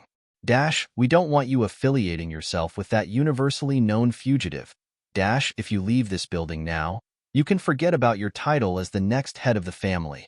2 out of the 7 people gathered there spoke in reprimanding tones. All 7 of them were clad in different but expensive-looking outfits. One similarity they all bore was their silver-colored hair. In their midst was a 76-inch tall young man who also had very long silver hair that reached his calves. He was clad in a very simple white t-shirt and brown pants. Both his eyes were completely shut as he stood in place with a calm expression while listening to the rants of his relatives. You must denounce all ties with Gustav Crimson. One of the 2 middle-aged-looking females sitting at the east corner spoke with a shrill tone. Ha ha ha ha ha ha. The silver-haired young man began laughing hysterically. Ha ha ha ha ha ha. This sudden, unexpected laughter took every one of them by surprise. They couldn't help but stare at one another as they wondered if the young man had a screw loose. Ha ha ha ha ha ha. For 20 seconds, the young man kept laughing, causing the worry on the faces of the people around to increase. Eldris. One of them finally called out to him with a tone of immense concern. The silver-haired young man stopped the moment he heard his name and proceeded to adopt a complete poker face as though he wasn't just laughing uncontrollably moments ago. You wanted me to learn to control my bloodline. I agreed. You wanted me to be homeschooled. I agreed. You wanted me to start training at the age of 6 to become the best mixed blood amongst my peers. I agreed. You wanted me to get betrothed to the second daughter of the Ernest family. I agreed. You wanted me to join the MBO. I agreed. And now you want me to denounce a person I consider to be a brother. Eldris paused as he got to this point. Not this time. I refuse. Eldris declared with a tone of severity, causing an invisible pressure to mount the surroundings. The relatives in the large room all had visible expressions of fear as they stared at the silver-haired young man standing in their midst with an overbearing aura. When did he become this powerful? This is the energy of a peak delta mixed blood. One of the male relatives mused with widened eyes. I am leaving, Eldris stated before turning around and walking out of their midst. If you leave now, you forfeit your right to become the next family head. Do not sully Retoris' name. One of the middle-aged-looking men with a scowl and burn mark on his chin voiced. Do not speak of my late father. You never knew him. Eldris paused his footsteps as he spoke without turning around. If you did, you would know that he would never have wanted me to turn my back on a friend who needs my help. Immediately after saying this, Eldris' figure integrated with the colors in the surroundings and vanished. He left. One of the middle-aged women in the room voiced out. Obviously, I think we may have pushed him too hard. One of the men spoke with a distraught expression. No matter. We can pass the title of the family head to my son now, the one with a burn mark on his chin stated with an unbothered tone. 1 week later, we're getting close to the Arthurmid wormhole. Within a massive, inverted, cross-shaped spacecraft, a voice rang out. Which means we're close to the Tark's territory, Indrik said with a tone of understanding. Yeah, we can restock and fix my spacecraft on the Goha-Tark planet. Maybe even sell this large thing and get some extra cash even if its weapons are busted, Gustav responded while tapping on a few controls positioned on the panel before him. They are not under the Alliance, so it's really a good place to trade, but we still have to be careful, Indrik pointed out. Yeah. They'll be using a disguise regardless. How do you even know so much about different places in the universe? Gustav questioned, looking confounded. Huseruis is like an encyclopedia. He knows almost everything, Indrik answered while tapping the green on his forehead. That's like the system, except the fact that it doesn't actually tell me anything. Gustav squinted his eyes and threw the system a distasteful glance. At least I revealed what I promised I would after Aesop. The system shot a distasteful glance back at him as she responded internally. That might be the only time you've ever given me the information I've been meaning to know, Gustav replied while his mind took a trip down memory lane.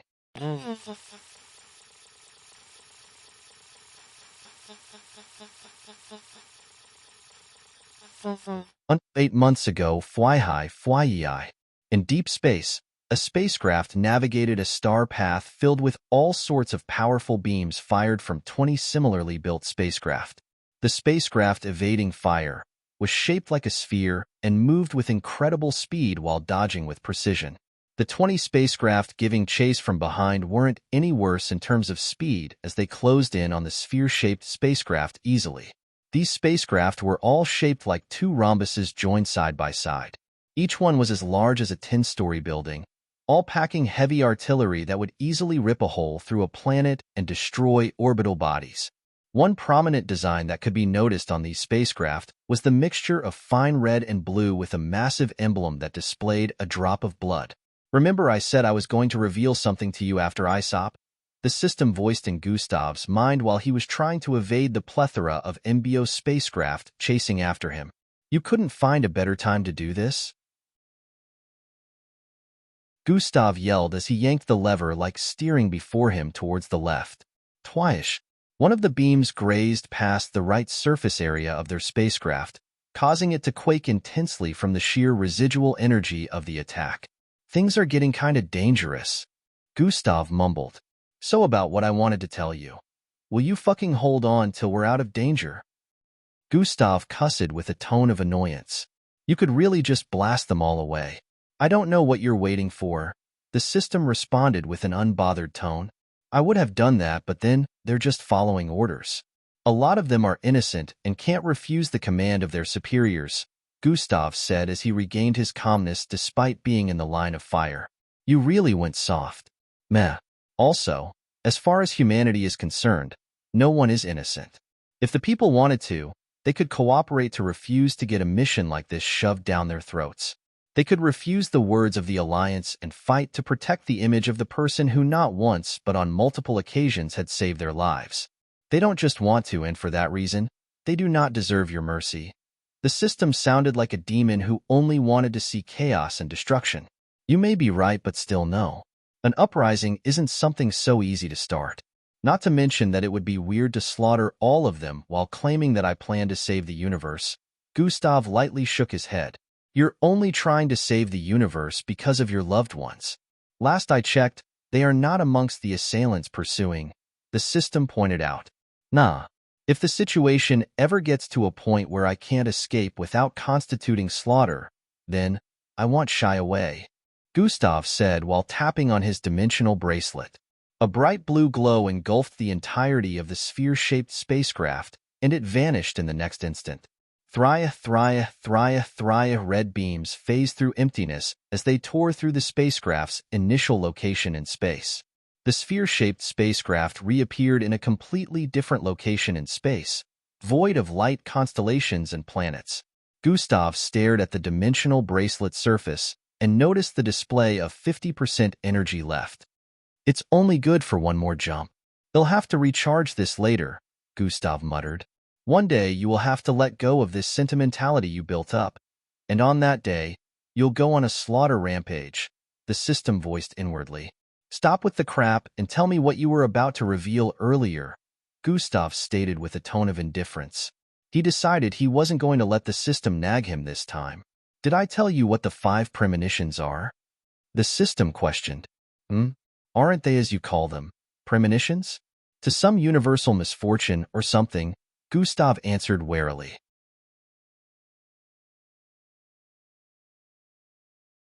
Chapter 1366, Becoming Unbound. Aren't they as you call them, premonitions? To some universal misfortune or something, Gustav answered warily. Yes and no, there is more to it, the system stated.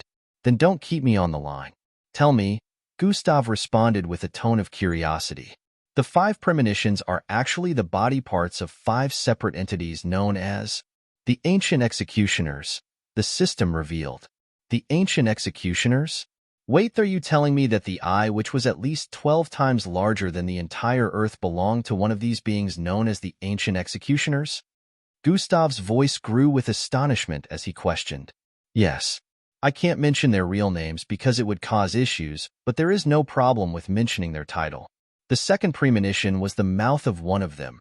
The system continued spilling. So you're telling me that each premonition would be the appearance of a body part of different Ancient Executioners? Gustav stroked his chin with a thoughtful expression. They are 5 in total, so yes. All 5 of them equate 5 premonitions with 5 different body parts, the system replied. But why? I still don't get the point of any of this.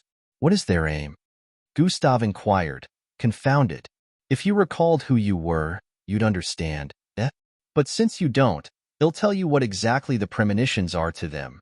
The system paused for a bit before resuming. They are sacrifices, Gustav stated before the system could reveal what it had to say. I was just about to say that. How did you figure it out? The system questioned in a bewildered tone. I just did. Gustav couldn't explain why, but that information came to him on its own. You are becoming unbound. You're slowly starting to achieve the state of truths. Gustav could almost sense a hint of respect in the system's tone as it spoke. The state of what now? Gustav said with a confused expression. Your mind will randomly begin to unravel things on its own, even if I choose not to tell you anything in the future. But it is still in its initial stage, so expect information about stuff to troop in from time to time. Which also means that when you make contact with the sacred items, you will automatically understand how to wield them and maybe retrieve memories of how they were used in the past. The system explained gently.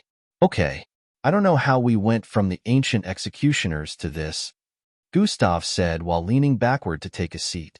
As you already know, the premonitions are actually sacrifices the Ancient Executioners are making to unbind the seal and appear in this dimension in full without consequences. The 5th premonition would also signal the end, the system stated. If just a body part can be that large, I can only imagine just how massive their full bodies are. Gustav felt like the future was perilous. How can I stop the premonitions? Gustav suddenly inquired. You can't. It is set in stone. You just have to prepare for the aftermath, the system replied. Hence the 5 years' quests. It's starting to align, Gustav mumbled, although he still couldn't understand why finding Planet Humbad was one of them at this time. I do hope you are aware that the Ancient Executioners are not your main enemies, the system pointed out. What? How is? Gustav had a conflicted look as he retorted. Yeah, according to the hierarchy of power, they're in 3rd place. The system had dropped too many bombs on Gustav in the last few minutes, but this was the largest of all. 3rd place? The body part of an entity ranked 3rd place in the hierarchy of power destroyed a planet amongst the leaders of the Alliance? Gustav questioned in bewilderment. Yes. The system answered bluntly. Such entities were already monstrosities the entire world would have struggled to face, and now the system confirmed the existence of 2 others on a higher level of power. No one had to tell Gustav that such beings would be impossible to defeat. I must find a way to prevent the premonitions from completing, Gustav decided. It is impossible, the system said dryly. I will make it possible, Gustav adamantly stated. You can only prepare for it, the system added. No. I will find a method of prevention, Gustav elucidated. There is only one way that might be possible, but even at that it remains impossible. Tell me.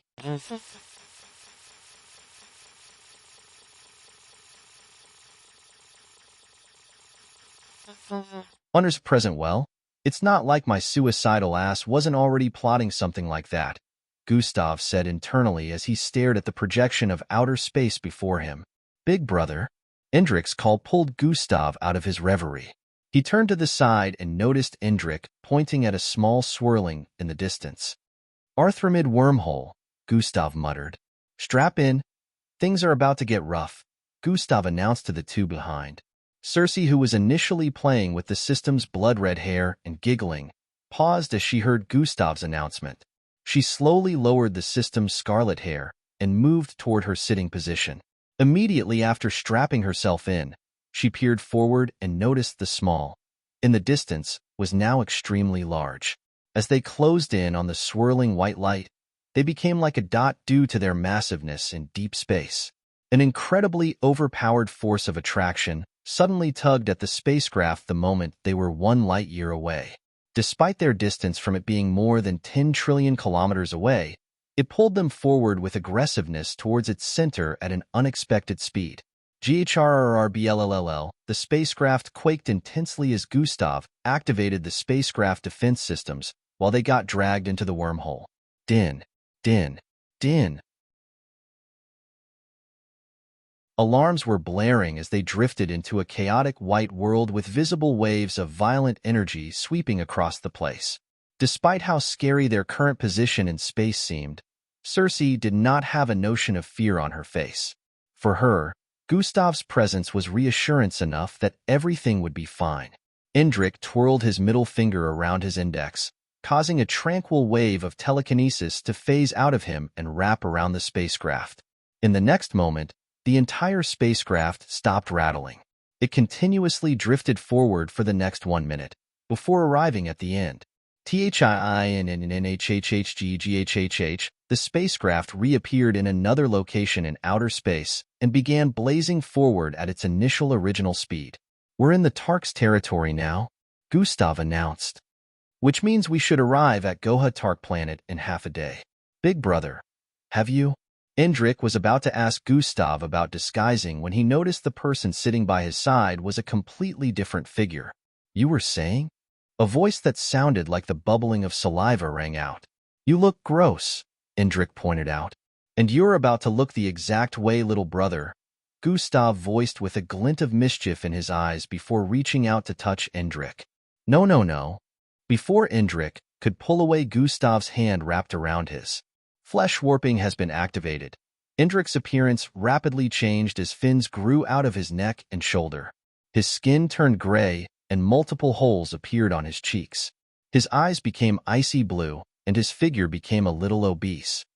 Now you look like me, Gustav said with a light chuckle. My good looks are gone, Indrik murmured inwardly. He wanted to yell out an injustice, but he just sat in place with a defeated expression. Couldn't Big Brother have picked any better-looking species? Indrik muttered. The Rihomas are good-looking enough. Besides, it's better to have a less physically appealing look so as not to attract attention to ourselves, Gustav responded while returning his focus to the outer space view before them. What about them? Indrik asked while pointing at the two behind. There won't be a need to alter their appearance. They will mostly remain on the ship throughout our duration on Goha Tark planet. 2 of us will deal with everything that needs to be taken care of and leave immediately afterward, Gustav explained. Indrik nodded in understanding as their spacecraft sped past 2 massive chest-shaped structures floating in space. First checkpoint passed. No issues so far, Gustav said as they kept speeding into the distance, but it would seem he had spoken too soon. Fly high, 2 dark spacecraft suddenly appeared on both sides of their rear views. Travel inspectors, Gustav immediately recognized the designs of both spacecraft. KKRRRLLL, a static sound suddenly rang out within the spacecraft. Unregistered space strip. Slow down for in-transit inspection. Urkalo greets the travel inspectors. As requested, we shall slow down, Gustav answered through the communication panel. In a few seconds, Humanoid-shaped creatures in all-black spacesuits could be spotted stepping onto Gustav's spacecraft from the two which were positioned in their rear-view area. "Let's do this," Indrik muttered under his breath. They couldn't afford to mess things up. Gustav and Indrik, in their disguised form, welcomed the group of four onto the spacecraft respectfully. The travel inspectors began to scan around and asked a couple of questions when they noticed the sphere-shaped spacecraft resting in the storage area. "We were told to be on the lookout for any spacecraft that looks similar to this."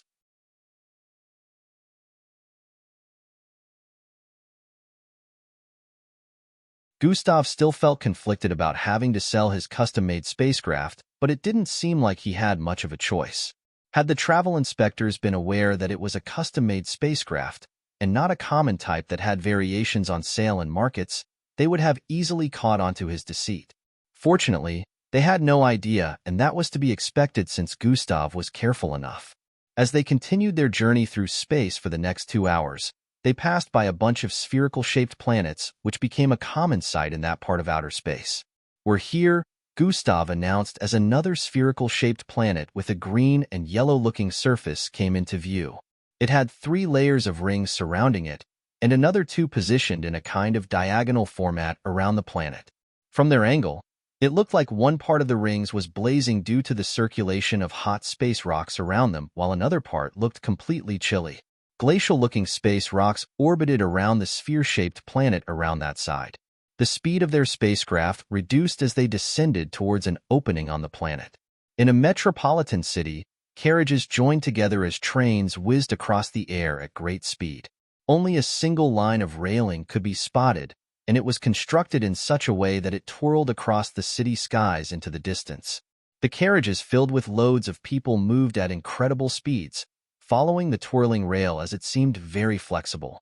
Buildings were structured in such a mechanical way that they occasionally changed their positions on the land since they could move. Rectangular-shaped vehicles emitted rocket-like flames beneath them as they streaked across the skies. Jet-like vehicles could also be sighted blazing across the city. It was truly a center that displayed its technological advancements distinctly. Gustav and Indrik continued to feed their eyes as they made their way through the crowds.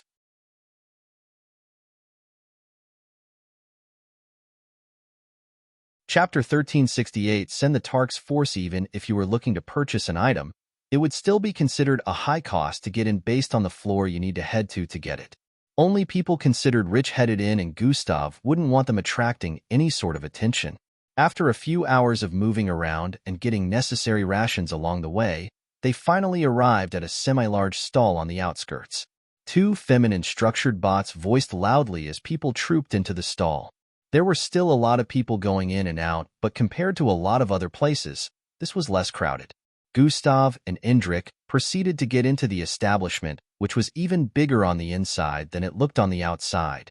It wasn't your typical stall. Lots of mechanical and technological-looking pieces of equipment could be sighted arranged in rows and columns that extended as far as the normal eye could see. Gustav felt that this location would be considered a haven for engineers.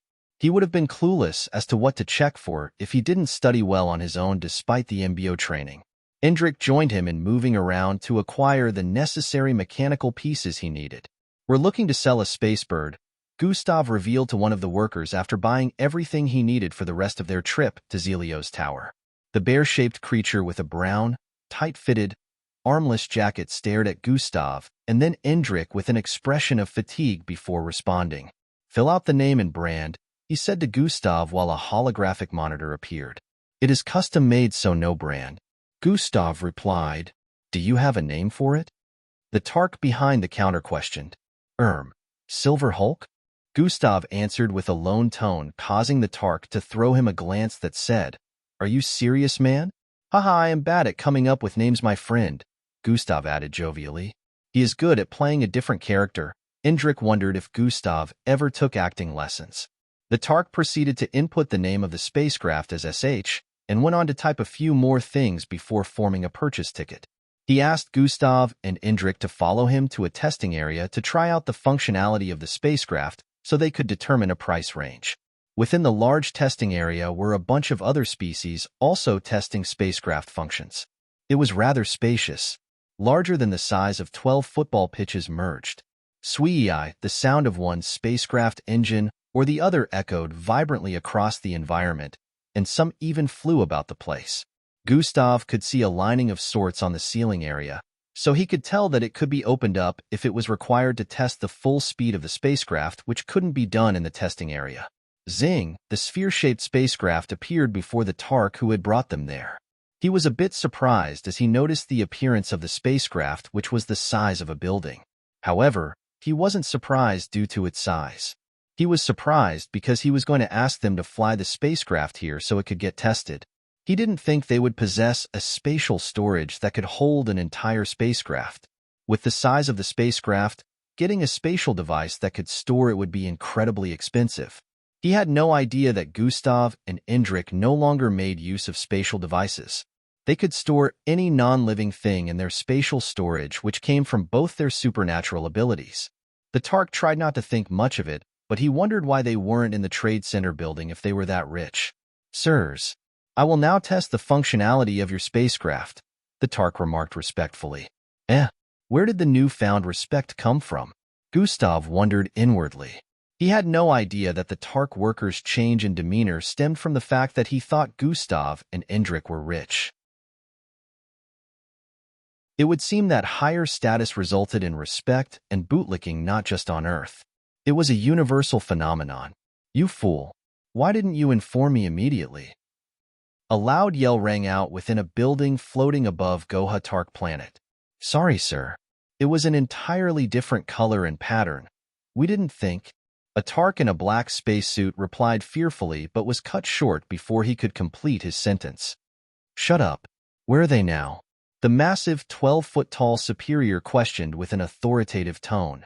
He was wearing a long, white, robe-like jacket that had circular engravings behind it. "They are believed to have landed on Goha Tark a few hours ago."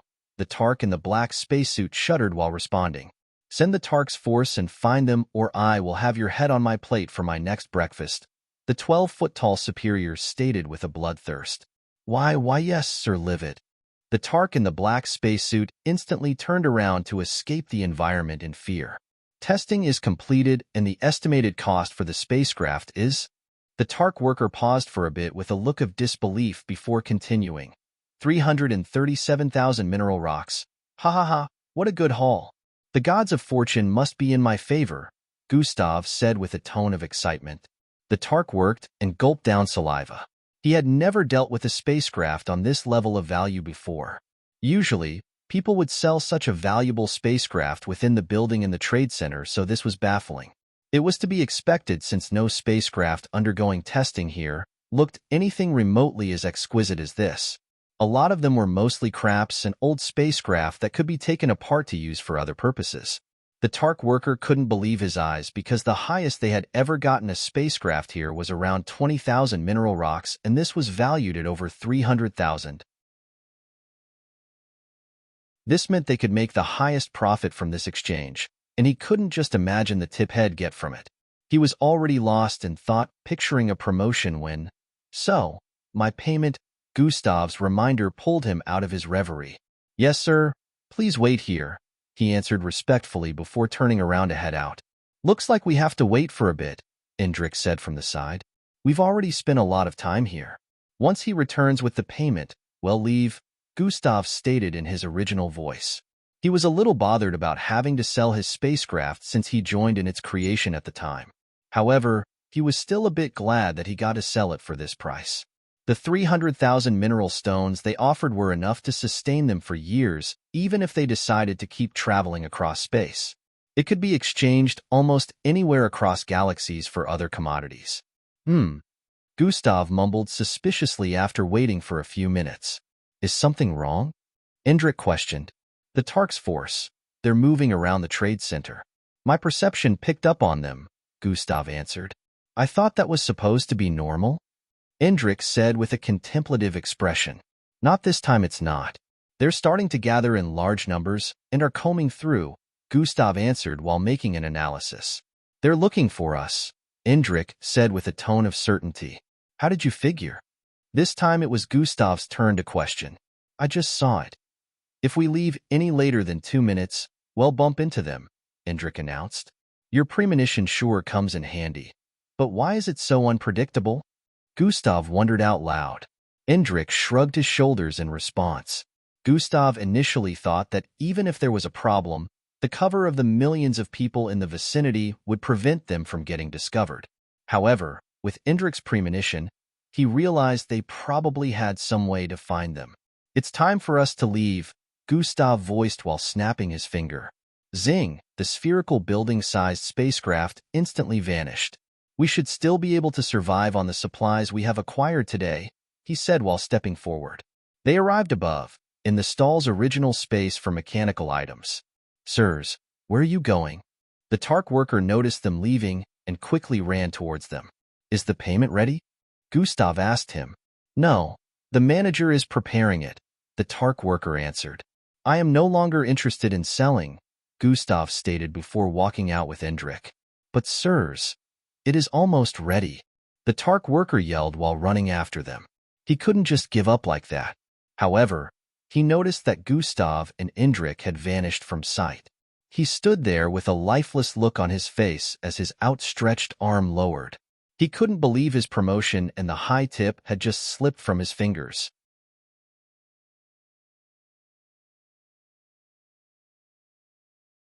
Chapter 1369. Is this the hospitality you show your guests? Today was supposed to be the best day of his life, but now he felt miserable. Gustav and Indrik had stayed together to escape the radar of the Tarks in blue tight-fitting costumes and helmets flying across the air. They all had powerful technological firearms, and their entire body were served as armor that could protect them from very destructive attacks. These were the Tarks' force. Gustav knew that if they had waited to sell the spacecraft, confrontation would be impossible to avoid. They had scanners that particularly scoured the place for Gustav's and Indrik's current look, but unfortunately for them, Gustav had hidden both their presences. They were further concealed with the invisibility buttons. With their current speed, it took them less than 10 seconds to get to the area they touched down with the other spacecraft from the Trade Center. At that moment, Gustav and Indrik arrived at a secluded location. One could see upside-down triangular-shaped plants that were as lengthy as skyscrapers. Some were the width of an adult human body, while others were even wider. Their violet colors made the environment look very dim and gloomy. One wouldn't notice anything around there if they didn't look properly, since the spacecraft parked up ahead was camouflaged to blend in with the plants in the surroundings. To Gustav's and Indrik's surprise, a group of Turks could be spotted encircling the spacecraft. Tark's force. Gustav communicated directly with Indrik through their minds. How did they find it? Indrik was just as surprised as they closed in on the inverted cross-shaped spacecraft. Gustav furrowed his eyebrows as they stepped forward. Indrik drifted across the air without saying a word and swept his right hand forward. A telekinetic energy surged forth, blasting every single Tark force member on the spacecraft away. Arg! Screams rang out as Indrik and Gustav arrived at the entry point of the spacecraft, and it opened up for them. At this point, the 1-minute timer was up, so they regained visibility. Gustav didn't mind since they were about to leave anyway. One of the Tark's force members, who had a rather gentle landing compared to the others, swiftly picked up a blaster and fired a shot at Gustav and Indrik, who had their backs facing them. The shot from the blaster gave off a high volume of illumination as blistering heat encompassed the vicinity. If the shot were to hit, a quarter of their spacecraft would no doubt have been blasted off. Gustav turned around with a demeanor of casualty while flicking his finger forward. Twoosh! A powerful force from sheer strength ripped forward and collided with the shot from the blaster. Boom! A loud crash akin to a nuke explosion rang out, causing a deafening surge of energy to sweep across the surroundings. The plants and every other thing in the vicinity were obliterated in an instant. In the next few seconds, the vicinity had become an empty location within the former sea of plants. So much for camouflaging, Gustav mumbled. The spacecraft was now very much visible in space. Indrik had covered them with a layer of telekinetic barrier, so the spacecraft didn't have as much as a scratch on it despite the powerful blast. Fortunately, none of the members of the Tark's force that were around suffered casualties. Their armor had protected them from serious damage. Gustav and Indrik moved into the spacecraft and started the engine instantly. "Are you good?" Gustav asked Cersei the moment he got in. "Itch in him," she nodded in response. "They were trying to get in, but didn't succeed," she added. "Good." Gustav sat in his usual place before the control panel, and Indrik took a seat beside him. "We're leaving now." Gustav powered the engine as the igniters sent fiery fumes into the surroundings while the spacecraft began to levitate. All of a sudden, a beam of circular, white rings descended upon the spacecraft from the sky, causing it to remain stationary. "What is it again?" Gustav mumbled with a slightly disturbed tone as he noticed that the spacecraft was unable to move. Twii. Tens of Tark's force members suddenly descended and landed upon different parts of the spacecraft. "Fire!" One of them yelled, and in the next instant, shots were rained upon the spacecraft. "Warning! East Wing has taken damage." "Warning! West Wing at 67% integrity." "Warning! Engine taking damage." Loud alarms began to blare as the Tark's force members kept raining shots on the spacecraft. It looked like the whole thing would come apart soon. Before Gustav and Indrik could take action, the AI in the spacecraft systems went offline due to the damage. "We can't use this spacecraft anymore." Gustav reached out and grabbed Cersei. Before Cersei could react, they were outside the spacecraft. The burst of wind that rocked her in the next moment nearly sent her flying. She couldn't fathom Gustav's speed. Not to mention that Indrik kept up and had arrived outside as well. Indrik raised his hand and swung it downwards. An invisible and unprecedented force descended upon the spacecraft in the next instant, and it got flattened. Boom! Another loud explosion rang out as the ground caved in, and the newly arrived Tark's force members were sent flying in diverse directions. Gustav stared at the rings of white beams ahead and looked into the sky. More Tark's force members had filled the skies, and this time they weren't in the tens. No, this time, they were in the hundreds. They all pointed their weapons in Gustav, Cersei, and Indrik's direction as they prepared to fire. Gustav let out a low sigh. "Maybe I should get a little more serious," he muttered while raising his right hand slightly. Fuyoom! A mixture of gold and crimson aura swirled around him as the surroundings began to quake intensely as he slowly released his energy. Massive, weird-looking birds fled in the opposite direction across the skies as they sensed the domineering and unfathomable energy that seemed to have spread across the entire city. Reverence and fear. They were all the Tark's force members could feel at that point as they continuously fought the urge to get on their knees. At that defining moment, a 10-foot-tall figure in white jacket-like robes descended from the air. "Gustav Crimson, it's you, isn't it?" The figure, who also had a bear-shaped face with 3-inch-long canines, voiced while stepping forward. Gustav, who was still in the form of a Rehomas, squinted his eyes as he peered forward at the incoming Tark. "Who is this person you speak of, and why have the Tark's force attacked a tourist and destroyed their spacecraft out of nowhere? Is this the hospitality you show guests?" Gustav questioned with a look of cluelessness. "They were not attacking out for nefarious intents. They were attacking to stop you from leaving before my arrival." The newly arrived 10-foot-tall Tark with greenish fur voiced while approaching. "The flattened spacecraft up ahead says otherwise," Gustav answered in response, but within him he had doubts. He truly couldn't sense any nefarious intent behind the approach of this newly arrived Tark. He had no intention of fighting or hint of dubiousness in his eyes, which begged the question of what all of this was about. No ordinary person would be able to stop the attack and even come out of that spacecraft unscathed.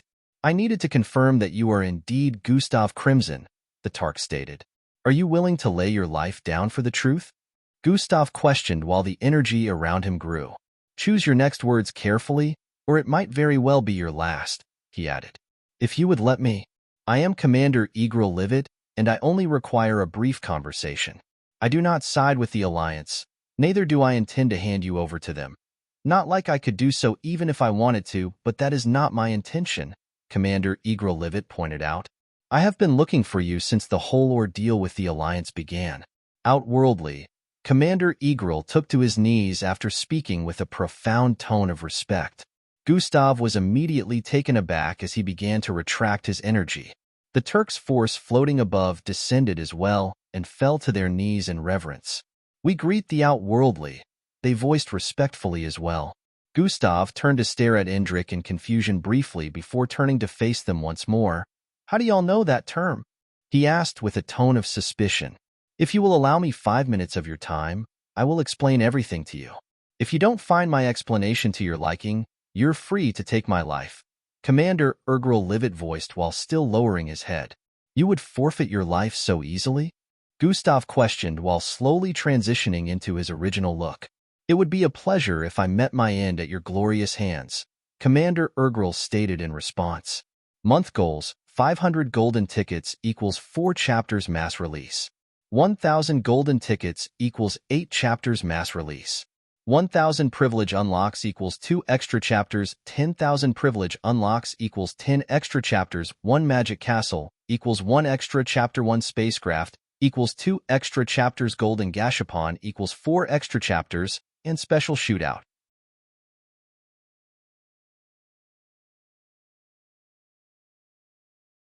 Chapter 1370, The Divine Tablet. "It would be a pleasure if I met my end at your glorious hands," Commander Ergril stated in response. Gustav still couldn't understand what the whole thing was about, but he decided to hear Commander Ergril live it out. Nothing could have prepared him for what was coming. Within a large bird face structure situated at the top of a massive V-shaped building, Gustav sat before Commander Ergril alongside Indrik. Both of them listened attentively as Commander Ergril narrated a tale as old as the start of the Tarks Empire. "Our first ancestors were given this tablet by an unknown entity which went on to prophesy things to come.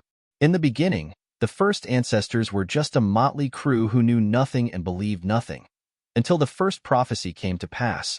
Commander Ergril paused for a while to show a holographic image of a large, double-faced tablet. It looked like 2 merged smoothened rocks with weird, glowing engravings on them. "The drought appeared on our planet of origin that wiped out major of our species. The tablet had informed our first ancestors that they needed to move to another place entirely for our species to flourish, but they chose not to listen until they had no other choice but to move. When they moved to the instructed location, things began to change. Our species underwent what we called the first evolution. We became faster, smarter, and better.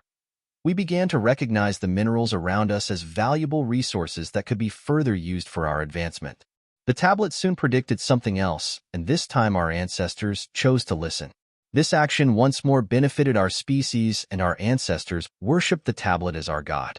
A lot of the things you see today would not have existed if not for the divine tablet. It taught our species a lot, and we are the only species in the universe with the technology to replicate planets and increase resources. That is also why our species never suffers the usual hunger that exists in other galaxies. The average Tark lives well enough their entire lifetime. We long eliminated the concept of world hunger and suffering in our territory." Commander Ergril Livet kept speaking with a tone of adoration. "Good for y'all, but what does this have to do with me?" Gustav questioned with a weird look. "It has everything to do with you," Commander Ergril Livet stated. "How?" Indrik inquired from the side. "During our ancestors' time of worshipping the divine tablet as God, it revealed something. It revealed that the one who handed it to them is a henchman of the great one known as the outworldly," Commander Ergril Livet stated. Even at that, it doesn't prove anything. Anyone could be the outworldly. It could be any Tom, Dick, and Harry." Gustav shook his head from side to side with an unconvinced look. "As much as I would like to indulge, you are wrong. The tablet foretold of events before they occurred. It foretold the first premonition and the location of its appearance long before it happened. It foretold of the Alliance Aesop and how the outworldly would appear as a being with blonde hair and dominate his opponents. It also foretold the destruction of Ozius long before it happened, as well as the Alliance coming after you. As you may well be aware, we the Tarks are not under a part of the Alliance. Did it ever occur to you why a search was being conducted to find the spacecraft that helped you in journeying across galaxies?" The moment Commander Ergril voiced out the last question, Gustav's mind traveled back to their first appearance in the Tarks' territory. He recalled how he mentioned to Indrik that it was odd for the travel inspectors to check for his spacecraft since they weren't under the Alliance. There was no need for them to also join in the search for him, but now he was starting to understand.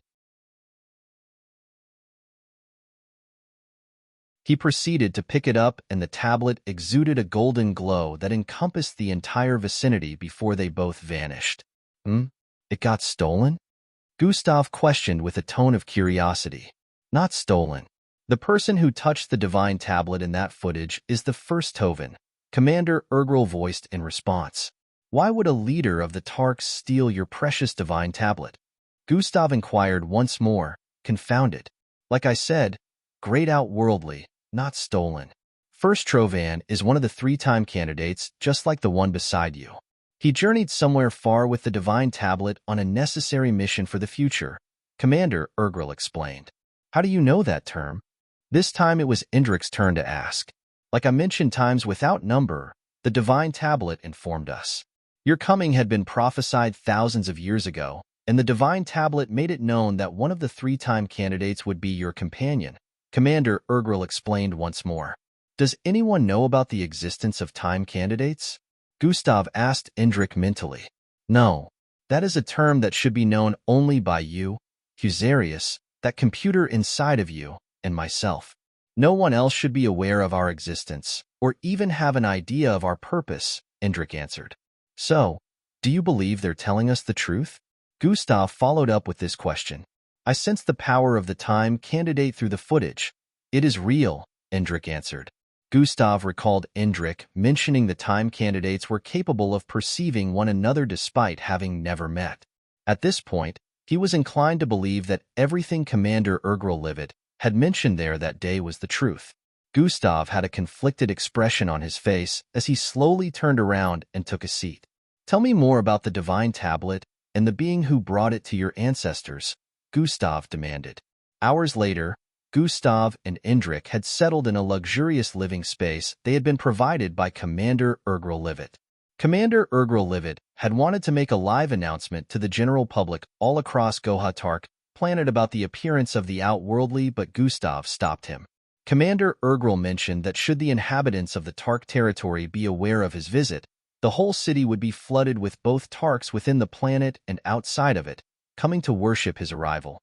The Tarks were strong believers who saw the outworldly as the current reason for their existence. Gustav had stopped him from spreading the word because things were already very dangerous. Even though the Tarks had good intentions, a lot of other species from outside the planet who were only visiting for a little while might have nefarious intentions. He was still considered a fugitive outside of the Tarks' territory, so who knew what they might try? He knew the Tarks could prevent the Alliance from exerting their dominance within their territory, but what about when he left here?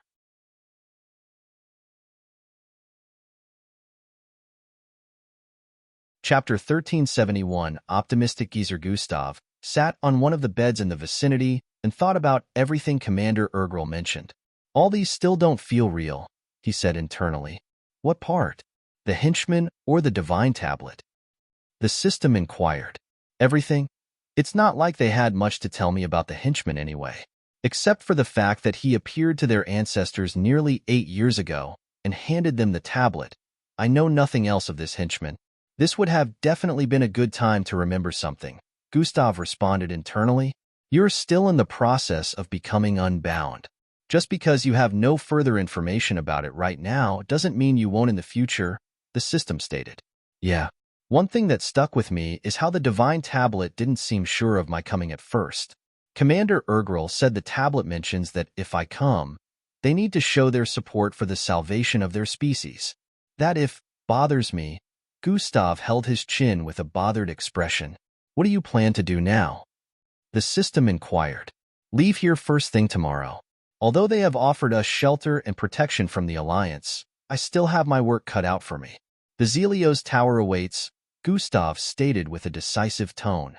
Gustav spent the rest of his night channeling his bloodline, while Indrik was busy looking into the fates with Husarius. Circe slept like a baby in their cozy shelter. The next morning they were ready to leave the Tarks' territory. Great outworldly, are you sure you cannot stay? We could provide you with as much support as you need from all corners of our 27 planets, Commander Urgrel said with a tone of reverence. No, I still have a lot to do. If I need any assistance in the future, I'll find you, Gustav said while stepping into the new spacecraft that was provided for them. I cannot assure you that news of your visit won't eventually spread, but one thing I can assure is the Tarks are at your command. Anytime, Commander Urgrel voiced while getting to his knees. I don't think I'll ever get used to a scene like this, Gustav said internally before turning around and waving. Bye, he said flatly. Commander Urgrel remained in place as Indrik and Cersei, along with a red-haired young girl he hadn't noticed before, stepped into the spacecraft as well. This spacecraft was the same size as their previous one, but with many more differences. It had the emblem of the Tarks and was shaped like a pentagon. It was a standard military-issued spacecraft with high speed, tenacity, defense, and attack capabilities. The spacecraft was much better than anything Gustav gave birth to before this. One thing known about a lot of space pirates was how most of them tended to avoid spacecraft with the Tarks emblem. The Tarks were just as feared as the leading planets of the Alliance. Commander Urgrel knew this would definitely deter the approach of assailants with nefarious intent. Surprisingly, Commander Urgrel didn't do it out of concern for Gustav. He did it for the sake of the others who wouldn't be spared if they crossed his path. One last thing, great outworldly. I almost forgot. Commander Urgrel appeared within the spacecraft like a phantom. Gustav wanted to ask how he got in here just like that, but was more curious about what he had to say. Go left? Commander Urgrel stated. What do you mean? Gustav asked. That was the last message the time candidate from our planet had for you. Commander Urgrel responded. But go left where? Gustav questioned with a confused expression. I don't know. I asked him at the time, but that was all he had to say, and that was all he told me to tell you. He said you would understand when the time comes, Commander Urgrel voiced out. Gustav squinted his eyes for a bit before responding, all right. Commander Urgrel proceeded to get off the spacecraft after they bid their final goodbyes. Fly high, the spacecraft lifted into the air and disappeared into the morning sky. Earth. Within an unknown embryo research center, Grand Commander Cheyenne stood beside Dr. Markle as they engaged in a conversation. They asked me personally about the progress of the research. I am not sure we can continue to keep things from them, Dr. Markle said to Grand Commander Cheyenne, who was seated before a large screen that displayed one of the Death Angels in captivity. You have to keep stalling them till we find an alternative, Grand Commander Cheyenne responded with a tone of seriousness. For how long, Grand Commander? What you are asking of me and the team right now is almost impossible. Dr. Markle rubbed his eyebrows with a fatigued look while speaking. Almost. But not quite impossible, is it? Grand Commander Cheyenne stated with a hint of hope in his voice. You are being a little too optimistic for an old man who has seen countless battles and deaths. Even if we were to succeed, who knows how long it would take.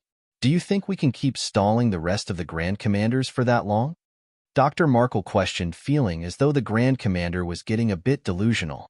And do you know how long it would take to create an army that could be 10 times more powerful than Jack and Mark if we were to go through conventional means? It could take centuries or millenniums. Do you think we have that much time? Grand Commander Cheyenne's response caused the room to descend into quietness for a bit. I cannot guarantee anything. Dr. Markle finally broke the silence. Try everything you can to make this experiment a success. No matter how high the funding needed, everything will be provided, Grand Commander Cheyenne said with an assuring tone. You should have led with that, hee. Now I am more motivated than before. The middle-aged-looking man in a laboratory coat had a newfound zeal after Grand Commander Cheyenne's assurance. Just make sure you don't take it too far. Grand Commander Cheyenne suddenly had a bad feeling as he cautioned. I can't hear you. Dr. Markle put one of his fingers in his left ear and rubbed it with a straight look while walking away. The only thing I heard was to try everything. Your wish is my command, Grand Commander Cheyenne. The doctor soon vanished out of sight. Dr. Markle was one of the very few people who could speak to Grand Commander Cheyenne that way, since he was a leading scientist with numerous scientific breakthroughs that had helped the MBO in so many ways. He was one of the top scientists under the MBO, and now more than ever his expertise was needed. If not for his continuous research on the Death Angel, Grand Commander Cheyenne would not have been aware of the information that was currently at his disposal. He could only hope that Dr. Markle wouldn't do anything too crazy while trying to achieve the objective he was given. Plankton City, E sat within a boardroom of sorts, amid a couple of officers. They seemed to be holding a meeting, and all eyes rested on the man that seemed to have all the answers they needed. If you doubt the credibility of my information, then you could send some spies over there to gather information, E suggested with a look of certainty. That is not it. Officer EE, I am astounded by how you came to this conclusion just from calculating Gustav Crimson's personality and what you assume he would do next, one of the generals within the room stated. Gustav had always been the type to put his loved ones first, so if my guess is right, he must be heading there now. He won't get there in one full swing, so I assume he made a pit stop at the Tark's territory. EE responded calculatively. HNM. The problem that lies here is the inability to exert MBO authority in Tark's territory. Even if we were to come into contact with a full-blooded criminal there, we wouldn't even be able to touch them, or we would be immediately kicked out, a commander voiced from the side. Which is why it is truly the most perfect place for him to hide out, just as Officer E has stated, the general said once more. What do we do, sir? Another commander questioned. We can only send spies there to keep tabs on him and inform of the moment he leaves Tark's territory so we can finally catch him, the general stated. Then let us not waste any more time and make use of the information we have. Within one of the silent hallways in the MBO tower, EE stood before General Dijkstraat. They seemed to be in the middle of a conversation. I am just concerned like any other person would be. We faced these creatures firsthand, so we know just how dangerous they are, I said with a look of interest.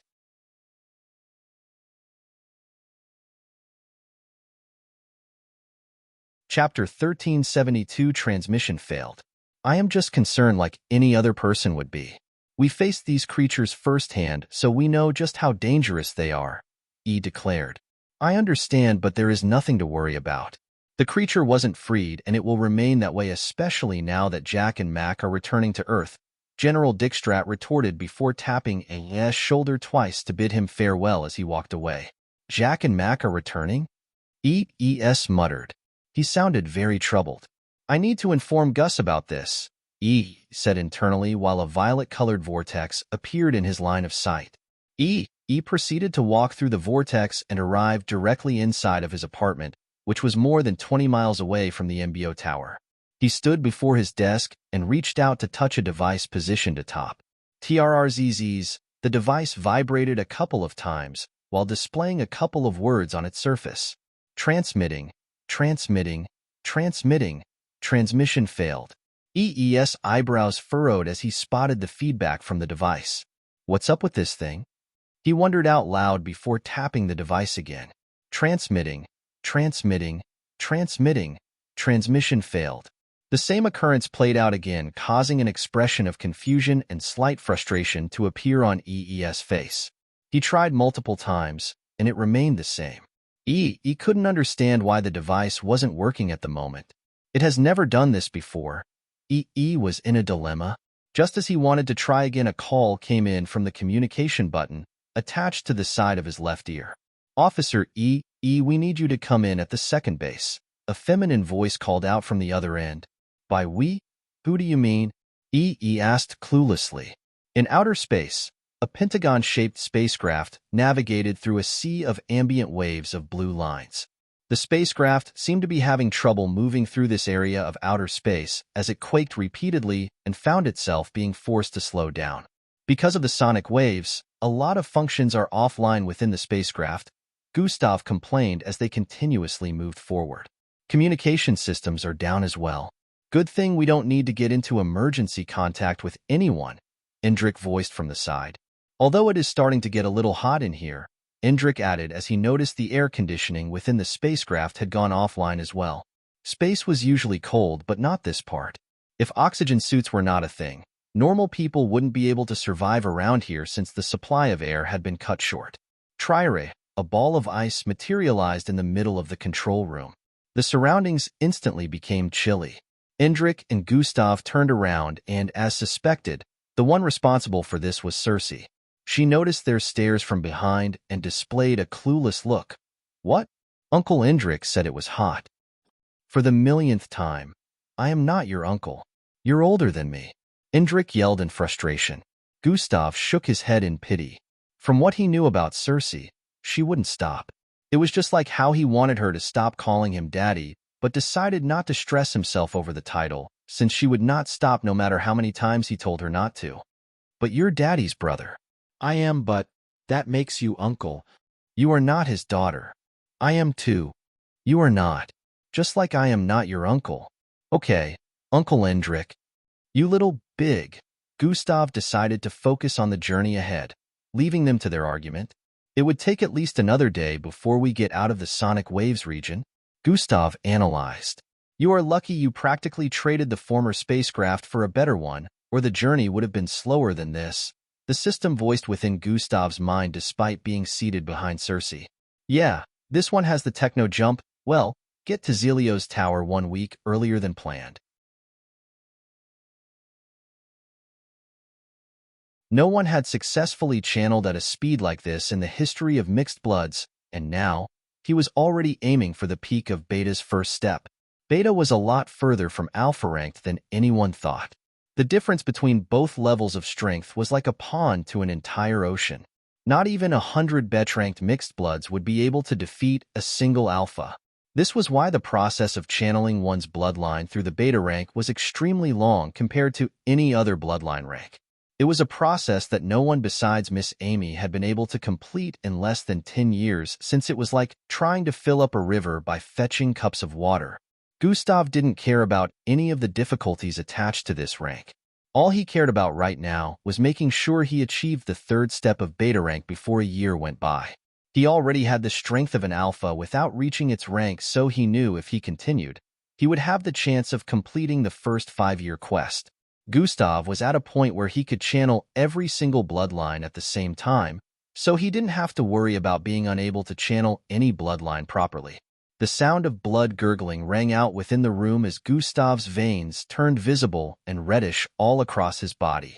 He couldn't fly without the help of the system or partially taking the form of one of his beasts who had wings because he hadn't truly become an Alpha yet, but at this moment, Gustav's body levitated off the floor as steam erupted from his body.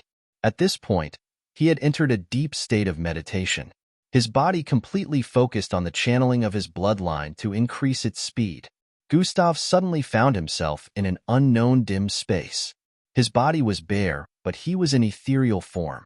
Hello? Gustav called out in confusion. Hello, hello, hello. His voice echoed multiple times, giving the environment a sort of eerie vibe. Where is this? Gustav wondered out loud, and his voice echoed once more. A screen suddenly appeared towards the left.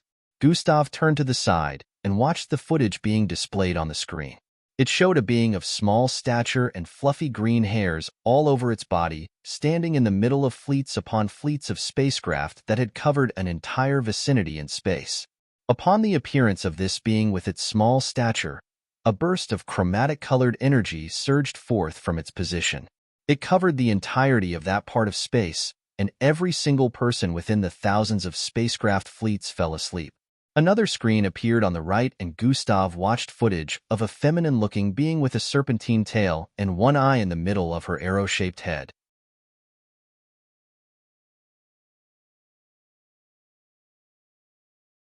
Chapter 1373. Arriving at the Zelio's tower, the feminine-looking being stood in between a purple valley with armies of rock-like monsters charging in her direction. She fearlessly stepped forward, and a surge of pink energy burst forth from her figure, dyeing the entire world pink. Every single living being in that vicinity fell to their knees subconsciously. In another screen up ahead, a being stood before a massively shooting star which was almost the size of the sun in the Milky Way. This being was the only thing standing between the destruction of a lineup of planets behind and the massive shooting star. With a burst of orange energy spreading from his being across that entire galaxy, the lineup of planets behind suddenly turned illusionary and the star phased through them without causing any form of damage. Another screen appeared behind, and this time Gustav watched another species dominate a battlefield of millions without breaking as much as a sweat or physically engaging with them. More and more screens appeared, and Gustav noticed one common thing in all of these footage.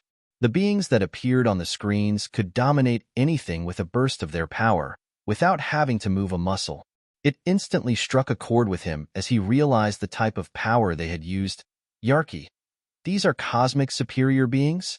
Gustav voiced out loud in astonishment. Looks like we have a new addition.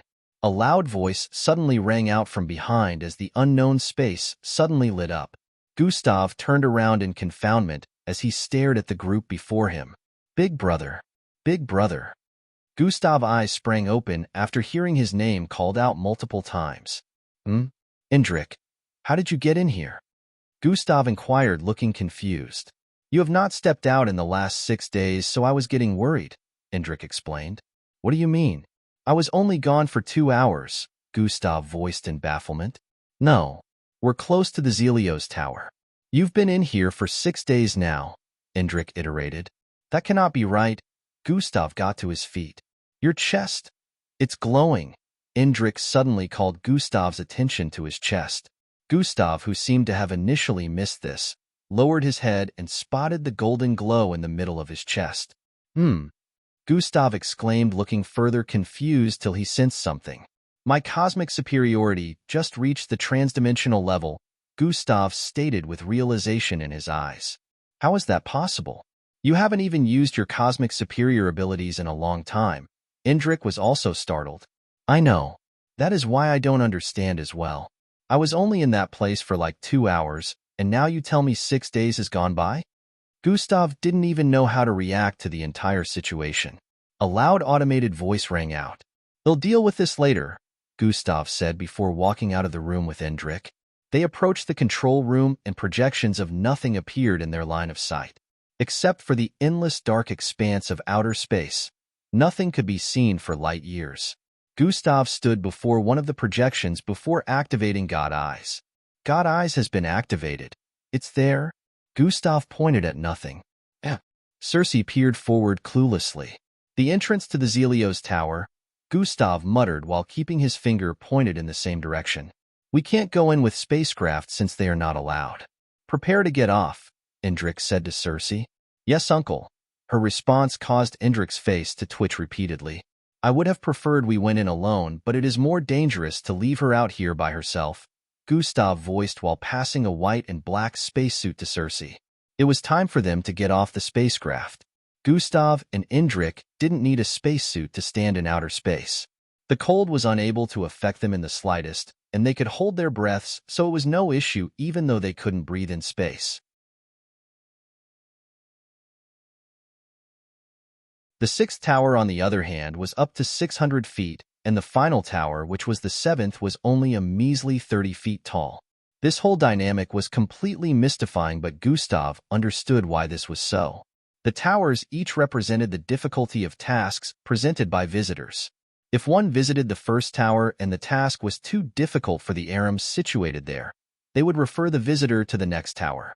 The next tower would also refer the visitor to the one after them if they were unable to accomplish the task, and so on.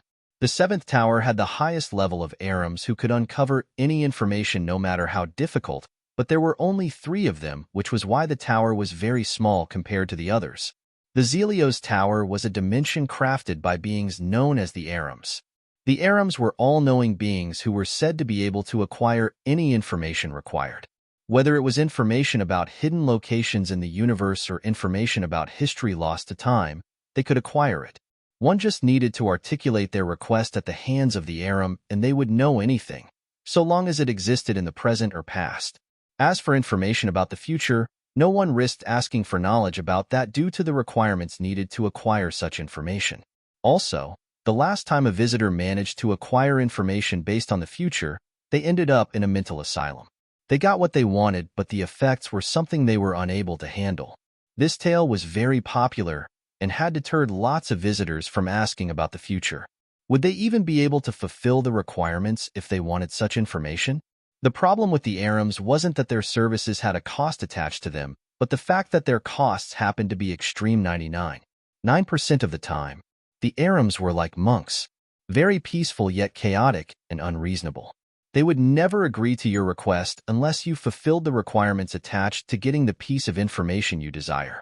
Indrik was the one who visited here months prior and made the request that pertained to uncovering how to get access to the dimension Falco and Angie vanished into. At that time, he had been referred to the fifth tower, which gave him the task of acquiring the hearts of 8 Tartan beasts on the Tranquil star. The Tranquil star was known for its movement across space, making it difficult to track down. It was also a war location millennia ago, which was where its odd name came from. The beasts located there were powerful enough to wreak havoc on any planet and wipe them out easily, which was why the requirement was considered an unreasonable one. Besides the difficulty of locating it since it was always drifting across space, there was also the fact that getting close to it would mean certain death. Check out my WPC DEC and JAN entry. I am just a member of the Sword Heroes party. Add to your library and support to help me win.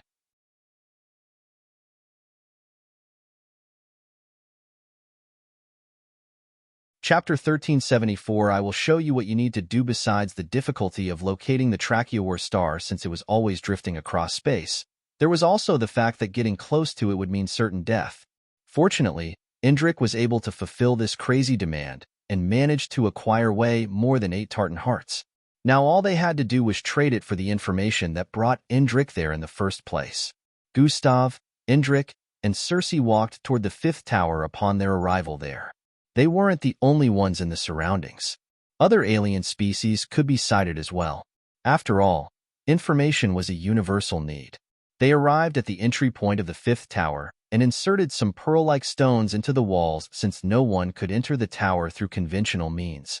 They soon vanished and reappeared on a part of the 8th floor of the fifth tower. They appeared in the middle of an intersection that led to 6 different hallways. The floor had a large flower pattern design that glowed slightly upon its appearance before getting dim.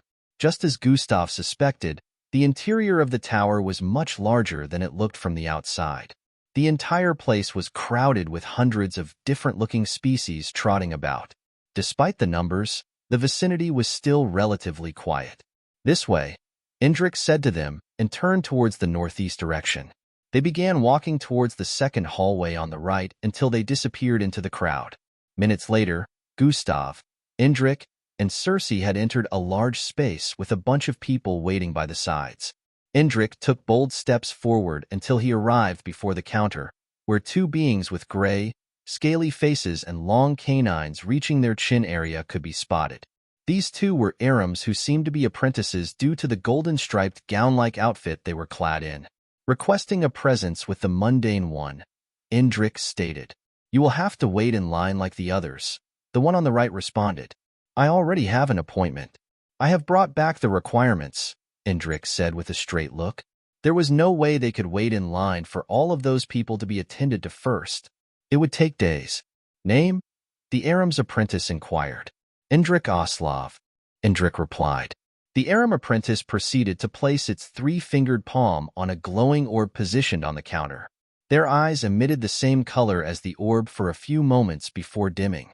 "Indrik Oslov, the mundane one is expecting you," the Aram's apprentice stated while gesturing for Indrik to take the path on the left towards another room.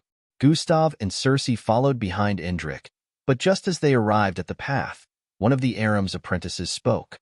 "Only 2 can go in at a time." The trio paused for a bit before Gustav turned to stare at Circe. "Wait here," he instructed. Circe nodded in understanding before turning around.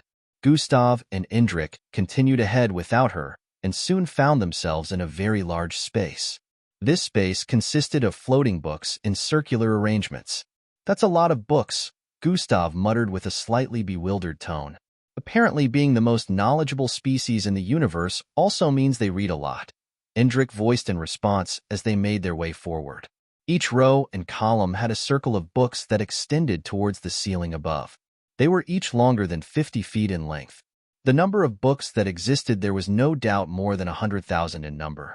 "Indrik Oslov, you came with a visitor this time," a voice called out from up ahead. Gustav and Indrik looked upwards and spotted a creature similar to the ones that had attended to them outside. However, one noticeable difference was the completely golden gown he was clad in, as well as the 5 stars outlined boldly on it. "He is my big brother. The one who originally sent me on this quest," Indrik answered while the being used a floating stairway by the side to descend. "Interesting. Although I already knew that, The being answered as it closed in on the bottom of the stairs with a scrutinizing gaze. Mundane one. I have acquired what you required of me, Indrik stated. Our sweet, sweet rhymes. The mundane one said while walking towards them. You wouldn't copulate with me, so you took the hard way out, eh? The Aram known as the mundane one arrived before Indrik and reached out to stroke his left cheek. Gustav was immediately taken aback. I thought it was a he and not a she. He hid his look of discomfort. However, the mundane one seemed to have noticed this and immediately turned to stare at Gustav. The Arams bear no gender. We can copulate with any gender of any species.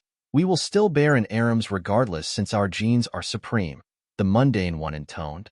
I see, Gustav responded rather dryly. I like this one. He seems to have quite the spunk, and not to mention that he is a sight to behold. The mundane one said with a look of interest while walking towards Gustav. Gustav tried to hide his repression to no avail as he stared at the mundane one before him. The good looks run in the family, I guess. The mundane one reached out to touch Gustav's face, but he caught their hand before they could make contact. You seem to be the opposite of your name, Gustav stated with a tone of ridicule while lowering the mundane one's hand. Oyuyu, he is quite the stern one. He is making my tentacles vibrate, the mundane one said while sticking out a thin green tongue with a turned-on expression. I can take you both, but not in a fight, the mundane one added. We are here on official business. Restrain your horniness, Indrik voiced from the side before snapping his fingers.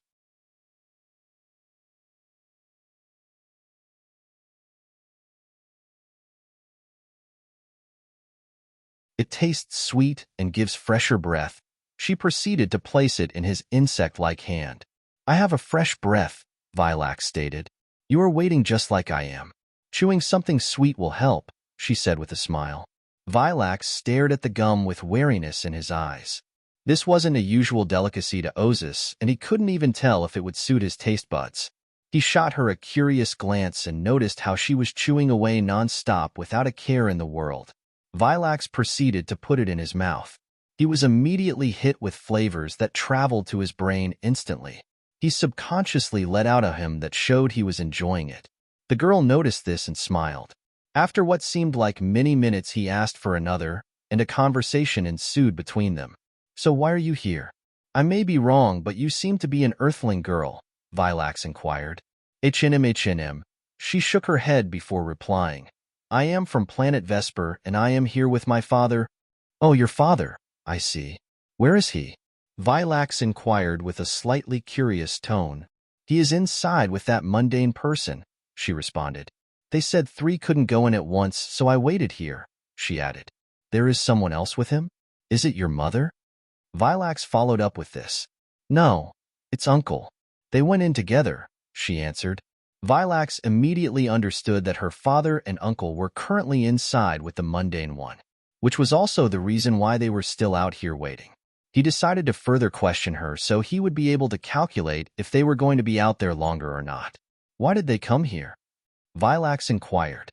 Their friends got lost, so they're trying to find them, she responded once more.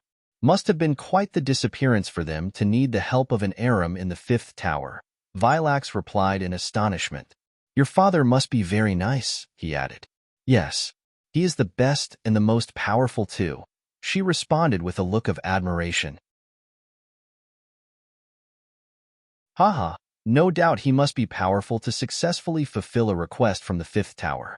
It took all 5 of us to complete ours, Vilax stated in agreement. Are you also looking for someone? She asked with an inquisitively intense gaze. A bunch of my people are missing. We came here to find them, Vilax answered. Ah, you poor soul. She rubbed his head with a pitiful tone, causing Vilax to look a bit lost. I hope you find all of them, so you can be happy again. Vilax couldn't help but feel a little relieved after hearing this. The girl was truly pure and full of innocence. What is your name? He inquired. I am Circe, she replied jovially. So this is it?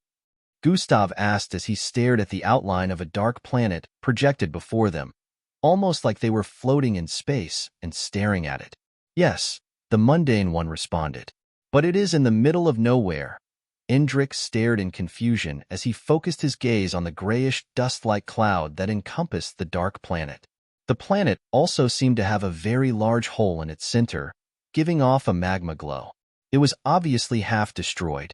It is in the middle of nowhere, but I have already informed you of what to do to get to it, the mundane one responded.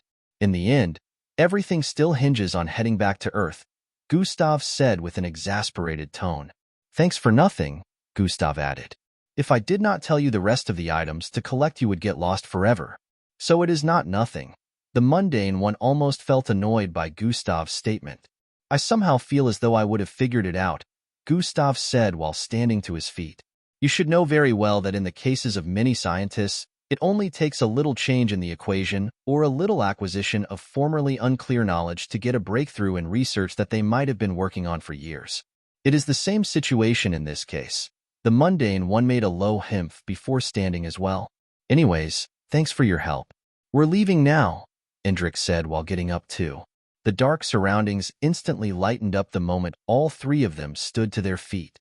The massive space with innumerable books returned to its tranquil state while Gustav turned around to leave with Endrick. Not even a goodbye, too bad. The mundane one stared at Gustav's back with a look of longing as they made their way out. Creep, Gustav mumbled. They soon walked out of the space and arrived at the waiting area once again. Circe, we're leaving, he stated while stepping forward decisively. Gustav crimson? Loud yells suddenly rang out as the group of 5 sprang to their feet. You're tuning in to the Warrior Lore YouTube channel. Don't forget to subscribe and join us on this journey to catch the most captivating stories.